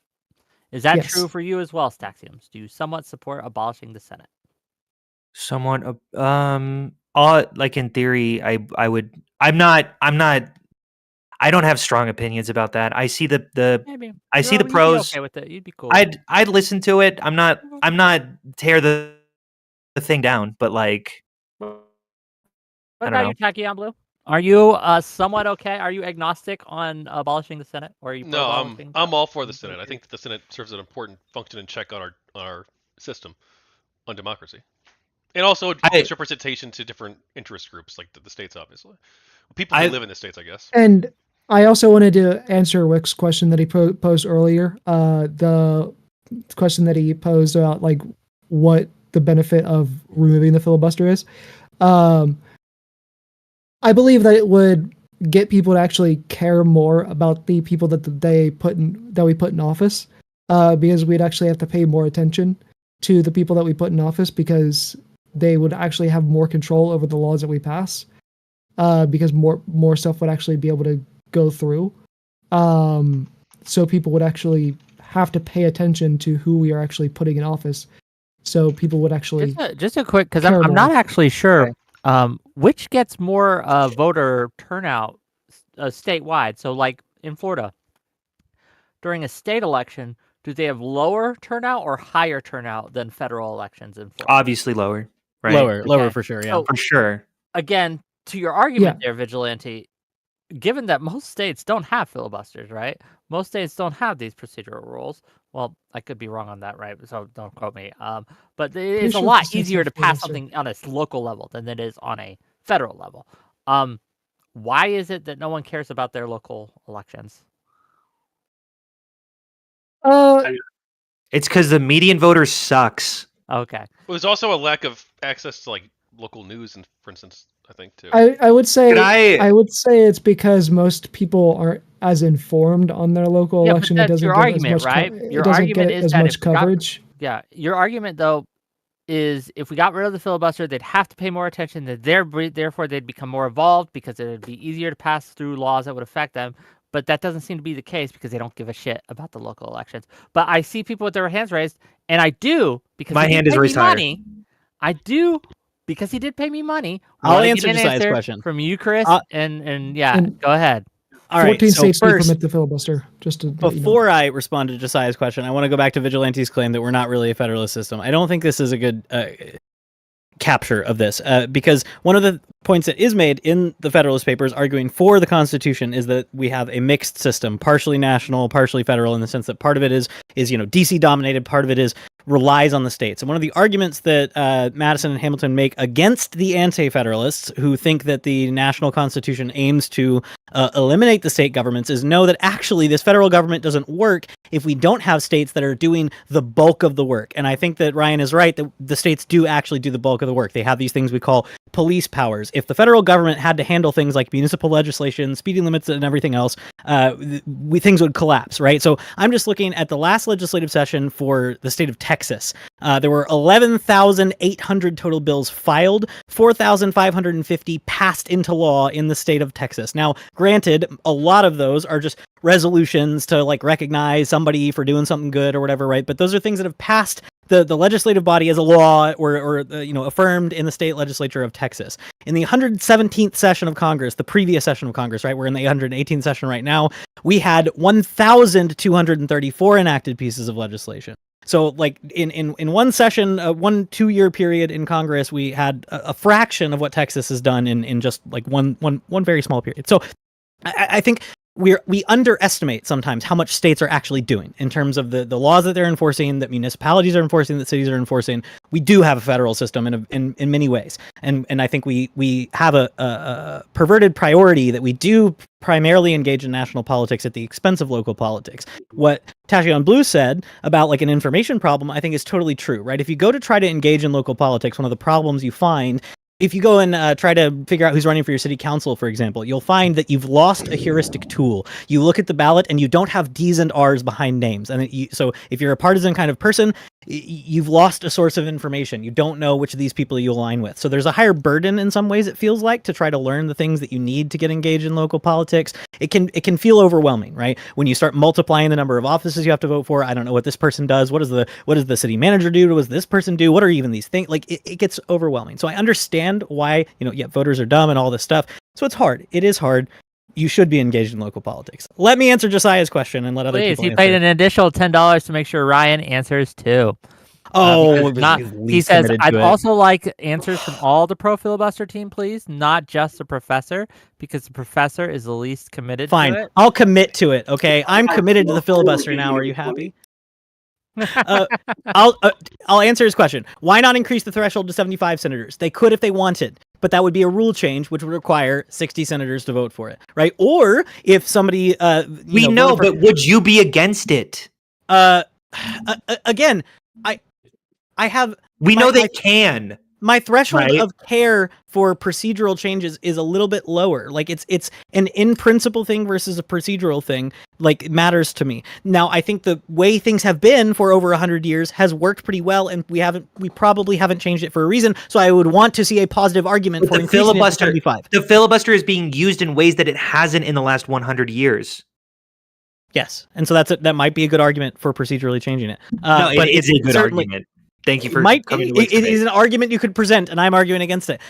Why not have a House filibuster? Again, the House has different rules of procedure for a reason. You have to have germane debate, and the Rules Committee sets the time limits, and I think that's a good thing. They could change it if they want, but it would be actually really hard. Wait, hold on. I know Josiah is freaking out, so just on behalf of Josiah, Whick, could we say? Wait, no. But the question Whisper. is, are you elected representative of Josiah? no, the right question, now? yeah, no, he's texting me right now. He's fucking furious. Okay, no, but like, here is the question: you agree that there are some things that the Senate would establish procedurally that you would be against. Why is it not the filibuster? And at what point would they change something so that you would be personally against it?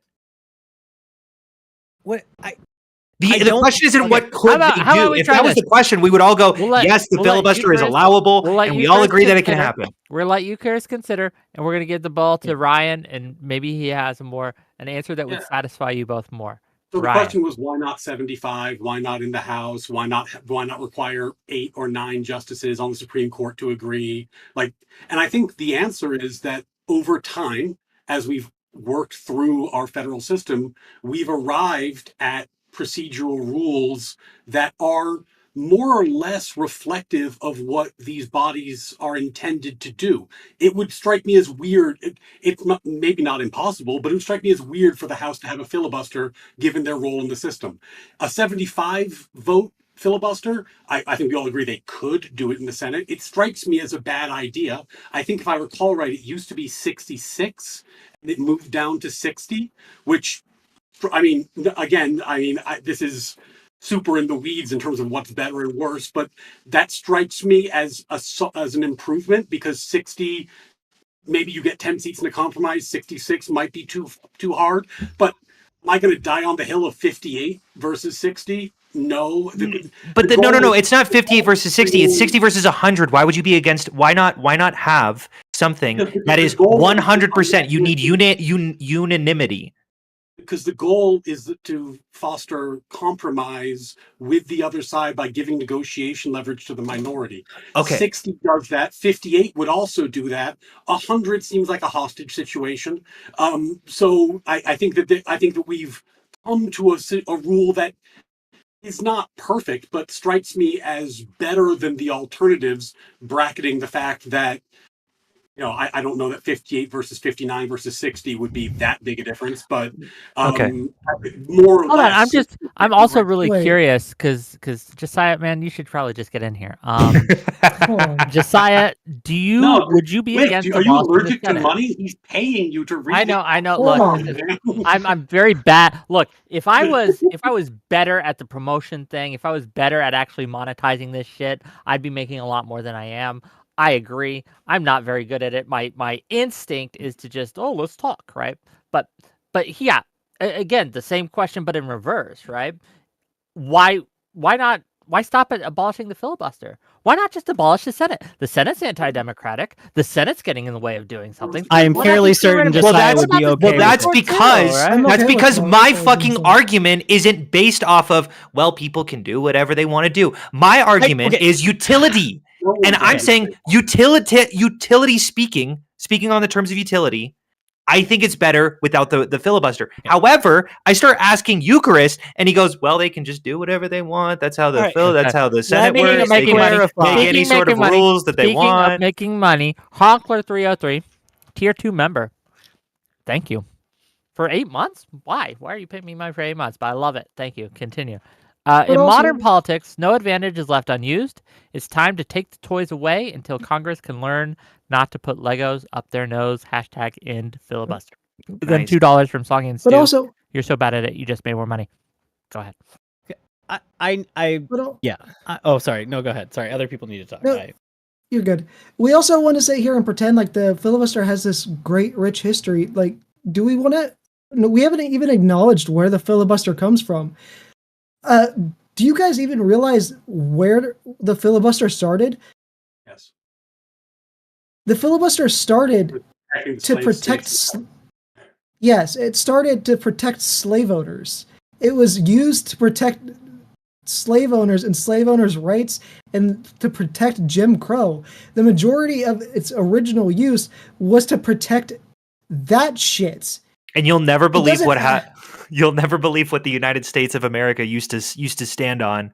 Did you know that we used to have slaves? Sorry, I know you're on my team, but like this appeal to history doesn't make any sense. Yeah, like marriage used to mean owning a wife and making sure they don't have a bank account, but now it doesn't. And that doesn't mean that you can't have a wife. Does that make sense? Like, I don't think this appeal to history means anything. And technically, we're not actually talking about the filibuster. We're talking about the number of votes for cloister, because the historic rule that anyone could filibuster, and the Senate procedural rule is that you can make them stop. Right. So the 60 is to make them stop. So what you're actually technically, I mean, the history goes way, way deep. I'm sure you could trace filibuster into UK legislative history for generations. Okay, if that's your argument, if that's your argument, that's fine. But I will not hear a pro filibuster argument on two different grounds. The first being intent of the founding fathers on something that's not even fucking constitutionally given. And second, they can do whatever they want. It's the Senate. We know they can. Wait, how do you feel about it? Okay, hold on. I was merely agreeing with you that the historic argument doesn't lead anywhere. No. Sure. Yeah. Let me clarify. Maybe a little distracted. Let me clarify. That wasn't a direct Let response. Eucharist try. Let Eucharist try. Okay. Go ahead. And I see you, Tachyon. Yes. Eucharist is going to try, then we're going to Tachyon. Go ahead.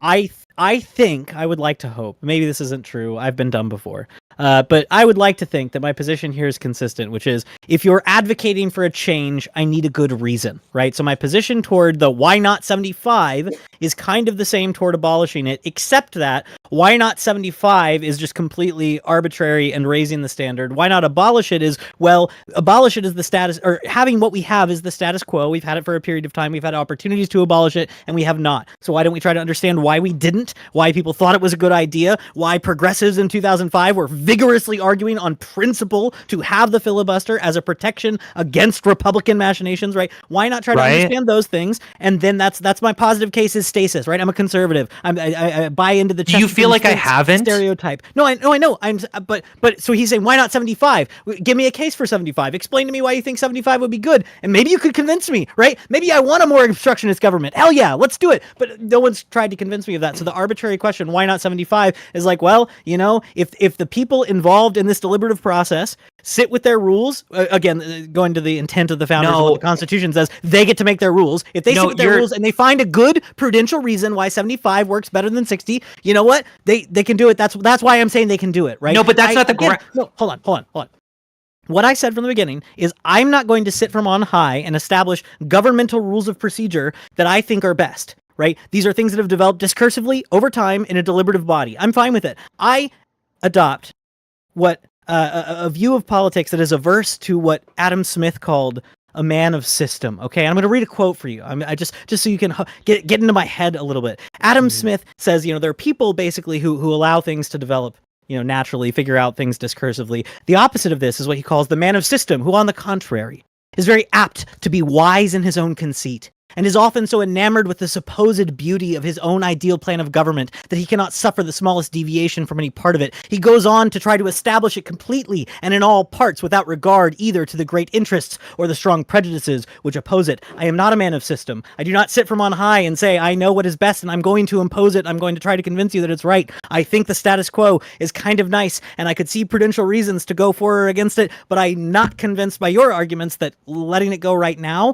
invoking the nuclear option for legislation, is going to solve the problems you really have with the Senate. I'm more convinced, actually, by the people who say the Senate is the actual problem. You know what? If you want to go full Democratic, be full Democratic, and let's say equal representation, which would require effectively abolishing the Constitution, because no small state will ever accept modifying the rules of Senate representation. So I'm more convinced by that than I am by this nitpicking about a procedural rule that in the past 10, 15 years has been as bad as you think it is. Okay, first off, the 65 I'll let question you that was posed by respond to that, but Josiah then we got to go to Tachyon. was not because you got to respond to that. was not a counterexample to stasis. It was a counterexample to anti-majoritarian measures. Okay, if your bar is stasis and you need a good reason, then yeah, that 75 argument doesn't work well for you. But Josiah was asking that for people who were saying no, for anti-majoritarian reasons we need the filibuster. Okay, why not go more anti-majoritarian? No, but I think he eloquently answered the question. Our federal system is set up with structures that accomplish certain things, and over time they've developed procedural rules that more or less facilitate that structural goal. And again, we can get into whether 60 is the absolute best number, but a filibuster in the Senate does accomplish the goal of the Senate, which is not absolute destruction of popular voting or absolute obstructionist, but rather creating a competing interest against faster, more trendy popular concerns that trickle up in the House. Okay. And I think it does that well. And yes, you would have to, if you're going to propose an alternative rule, say why that rule would be better. I don't think Ryan, you need to pick an argument, because first off you go, oh no, but for anti-majoritarian reasons we need it, and the second off you go, oh no, but for stasis, for the status quo, we need to make sure that we don't change as much from the government as much as we need why to. are those two? Why are because he's picking and choosing those arguments based off of the exact same argument I made in my opening statement. What's different is your straw man version of the things I've said is different from time to time, mainly because I didn't say that. What didn't you say? My opening statement was the structure of the government lines up to protect our federal system. The Senate has a role in that, and the filibuster is consistent with that. And that does have an anti-majoritarian effect in the Senate, which has because that is what the Senate does. Okay. I gotta interrupt this back and forth. I understand we gotta make a little money and then we gotta give it to Tachyon. So Tachyon, I'm gonna give it to you, and you can answer this question first, Tachyon. Gregory Griffin for $10. Not sure if this has been asked. If we were to abolish the filibuster to codify something like abortion rights, how would those rights be safer when we've made them vulnerable to a 51-seat majority? Go ahead, Tachyon Blue. Let's hear it. They wouldn't necessarily be safer, right? Except for it would depend on like what people voted for, right? If people voted to abolish, to change the law on abortion at the federal level, like they could do that under that system. They could do it today even too, if they had enough votes to pass cloture. So yeah, I guess that's my answer. Like, yeah, they could change it, but also I think too you could also I'm not sure there is enough popular support for banning abortion federally that it would pass. So I don't think that's like likely to happen. So I do want to ask too, though. We heard about the problems with the ability to pass legislation too easily, right? With the UK you brought up. I think we have a lot more checks and balances on our system than the United Kingdom does. So I'm not especially concerned about that. Yes. But is there also a cost to slowing down legislation too, and making it too difficult to pass, especially when you have changes in technology, artificial intelligence, you have multiple different global conflicts happening right now in the world. We have to be able to like swiftly respond to different crises as they come up, and changes in technology could come quite drastically. Absolutely. There's no perfect solutions. There are only trade-offs. And our government was founded by people who were more afraid of the things it might do than the things it doesn't do. And our systems reflect that underlying reality, that we have more checks than I think any system I can think of. And as a result, I think have been enduring in a positive way and able to run a democracy in an unprecedentedly large population. And I don't take it for granted that if we changed the system, the checks, we would have as good a result as we're having. Now, is it possible that I'm wrong and that you make a change and it has a better result? Of course. But I think on some level, we should be thankful for as well as things have gone, considering how badly they could have gone. Yeah, it's all trade-offs. I would agree with that. I would also, just to answer that question, anyone who feels like we need to get rid of it's a great question, is my answer. I think that anyone who's trying to abolish the filibuster in order to ensure that abortion gets protections is a fool. It's one of the most divisive topics that we have. That is one of the main reasons why Trump was elected, was to ensure that they would be able to get Supreme Court justices to overturn Roe v. Wade. Republicans are going to fight like hell to make sure that it happens, and you're going to give them another tool to make sure that it does. That's not going to work. If your goal is to ensure that abortion is protected, this is not the route to do that. Okay, Vigilante, do you have an answer? Yeah, I would agree that this is not the route to go about doing abortion protections. I would say our best bet is probably to push for a constitutional amendment instead. We have enough states that are already pushing for constitutional amendments on the state level that we could probably push for an actual constitutional amendment to add it to our actually add it to our constitution. Hold on. Do you think so- we have enough states that are pro abortion, or at least pro Roe v. Wade? Yeah, we would need 3/4. This is on. If the one systemic reform I would be very much in favor of is that we should make it easier to do constitutional amendments than it is. Fucking I think based. Hold on. Why? That's awesome. That's awesome. Justice Scalia did. I mean, I'm not sure how much easier, but at least a little bit. Justice Scalia did an analysis. I think his case clerks did it, and they basically figured out that if you have control of 2% of the voting population distributed correctly amongst the states, you can block any constitutional amendment. Stop. I mean, I agree with you, but like 2% of the population blocks an amendment. That's probably too hard to do.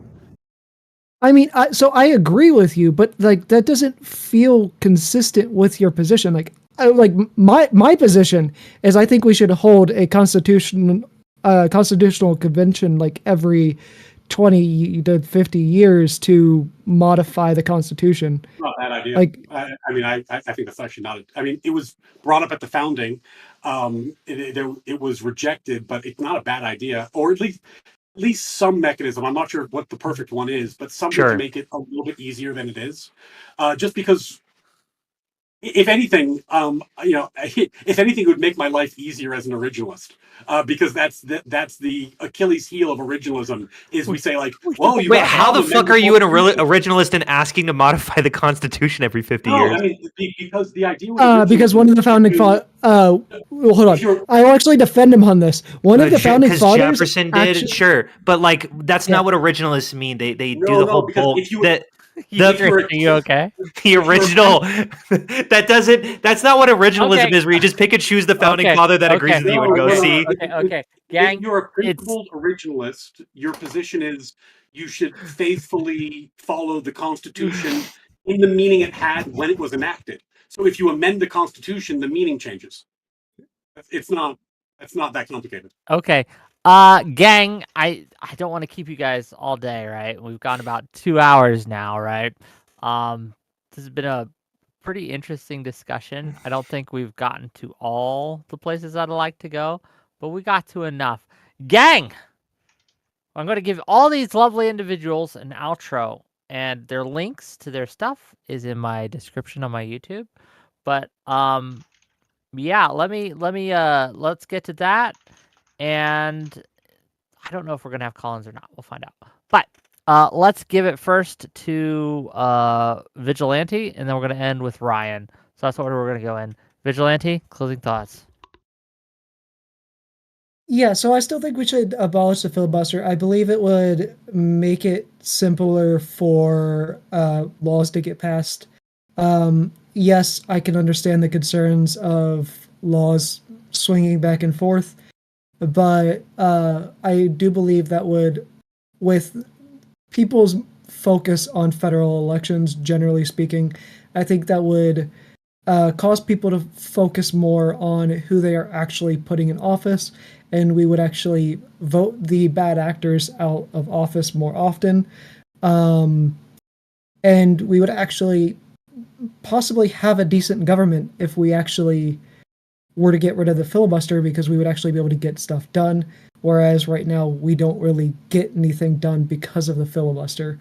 It is used to impede progress through for a couple examples, which I didn't get to this, it's been used to impede preventing fixing the Voting Rights Act and preventing voting on DC statehood, preventing healthcare reform, gun reform, like universal background checks, the voting on the National Criminal Justice Commissions Act, DREAM Act, the Paycheck Fairness Act, the American Clean Energy and Security Act, and the Green New Deal, among plenty of other things.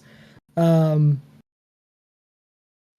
I may have come off as a accelerationist earlier, I'm not generally an accelerationist.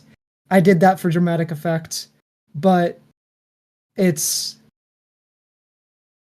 I really do think we would be better off without the filibuster. Okay. Gang, his links to his Twitch are not Twitch. His Twitter are in my profile on YouTube, or is in my description on YouTube. And my link tree is in my Yeah. Twitter. You can find me at Check the mine. Vigilante TV. Yeah. Thank you for being here. Really appreciate you. On everything. Eucharist. Yeah, so I think what just transpired on the amending the Constitution thing at the end is interesting because it hones in on sort of what I was driving at, which I understand why it's frustrating for me to be like, well, it's a rule of procedure. They can change it if they want. I understand why that's frustrating, but my point is that this is of a relatively lower bar and lower stakes compared to some of the broader things I am interested in. So if you want me to defend the filibuster on some sort of like grand political theoretical principle that I think every legislative institution world round for all of history needs the filibuster to be just, I would not be willing to do that. I think there might be good prudential historical reasons why we have it and why I wouldn't support snapping my fingers and ending it right now. For the same reason, I am going to be more rigorous in defending like the constitutional system that we have and the current thresholds of amendment. I would much prefer it actually to be very, very, very, very hard versus to Ryan amend will be our the next debate, gang. constitutions. But yeah. And so I'm teaching a book this semester that I'm really excited about teaching that I think will be very challenging for my students that I want everyone to read. You may have read it in college or high school. It's quite good. It's Robert Dahl's How Democratic is the American Constitution. It's a very famous political theorist. He's worth reading, even though I disagree with him quite often. And his point is that if you have democratic sympathies, little d democratic, like you believe in democracy as a principle of governance, then when you have anti-majoritarian rules or institutions, you need to be able to defend them on generalizable principles. And I think he's right. I think you need to have some sort of principle or rule that says, like, yes, this is why we have anti-majoritarianism baked into this. And in this case, I would say, like, for the Constitution specifically, not for the filibuster, that like the Constitution itself it's the rules of the game. And if they're too easily amendable, then you should know, based on how badly games of Monopoly go when you have house rules, that things are going to go quite badly. And so I would much prefer a system where the rules of the game are quite fixed and quite hard to change, and then these procedural things that we can all dicker about for hours on the internet because that's fun are far easier to change. And if they change, it's much less consequential, even though it feels consequential sometimes. So yeah, I think that was an interesting discussion at the end that drove more towards things that I'm actually interested in, as opposed to defending the filibuster on some grand principle. Yeah. I'm sorry you weren't Later very date. interested in the discussion today, Eucharist. We'll try to I'm get you on interested in more. every discussion I've Uh-huh. had with you all. You all are great people, and you're very Uh-huh. smart, and I like you a lot. Thank you. Where can people find you, Eucharist? I tweet. Whick has the tweet link. That's all I do. I also I do. It's been a while since I've Substacked, but I do have a Substack. At Everything Was Beautiful, as a Vonnegut quote. Everything was beautiful at Substack.com or .substack.com. Excuse me. Yeah. Check him out. One of my favorite people. Someone I really enjoy arguing with and on the same side with. So it's always fun. Tachyon Blue. Give us your closing. Yeah, it was a really interesting discussion. I still definitely lean towards abolishing the filibuster. I don't really have like super strong views on the topic, but I do think that we probably do need to be able to be more responsive and pass the democratic policy priorities of the public. I think that we do have a lot of checks on our system that I do support, that I do like, including the Senate, including, well, maybe not the Electoral College as much, but including the Senate and including three branches of government, including the ability of judicial review for the Supreme Court to review legislation. But I do think that being able to pass more legislation would probably be good, and that's going to result in some policies that people don't like, depending on which side you're on, depending on what your leanings are.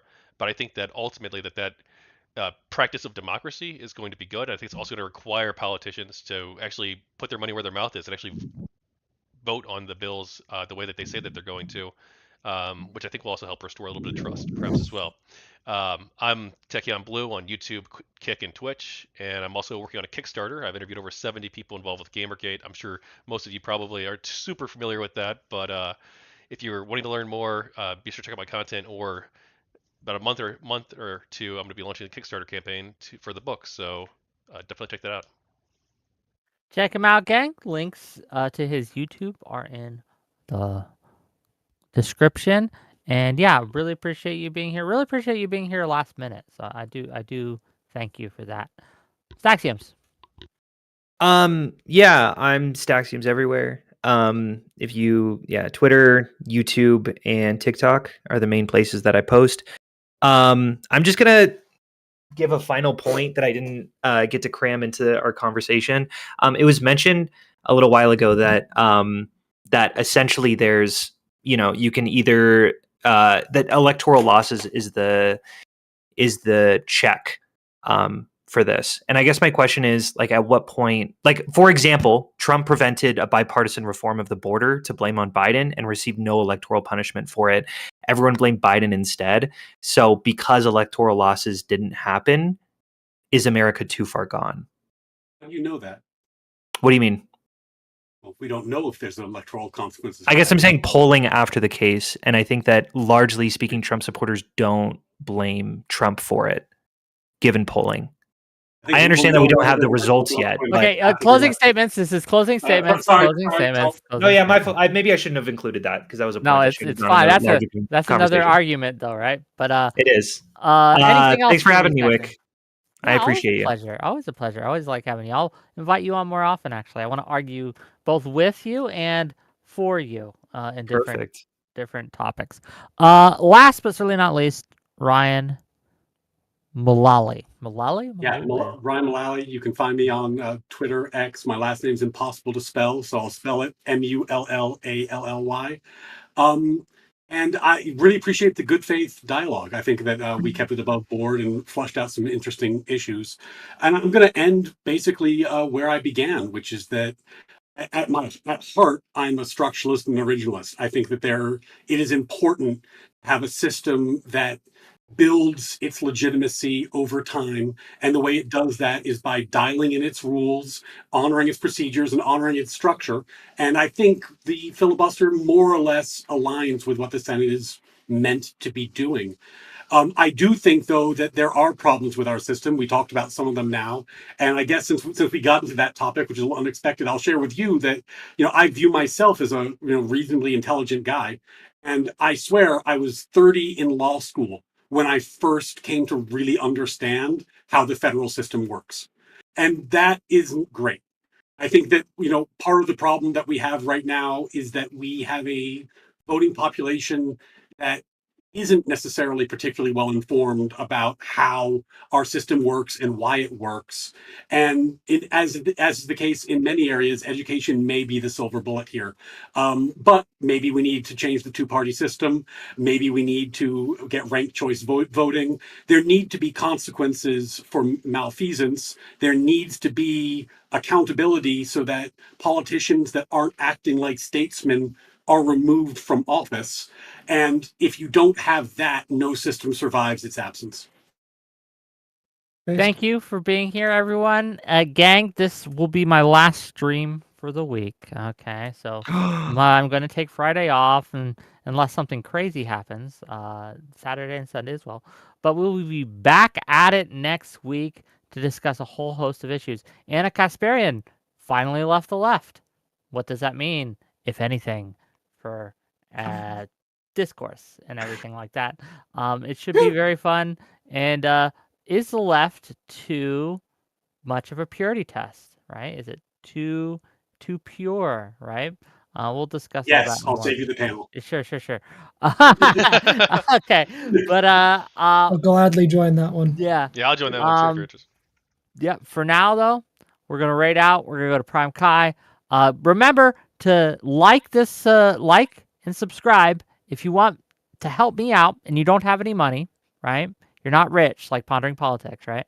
You can like and subscribe. It's free, right? It's free. So thank you to Pondering Politics. Thank you to Slongy and Stew.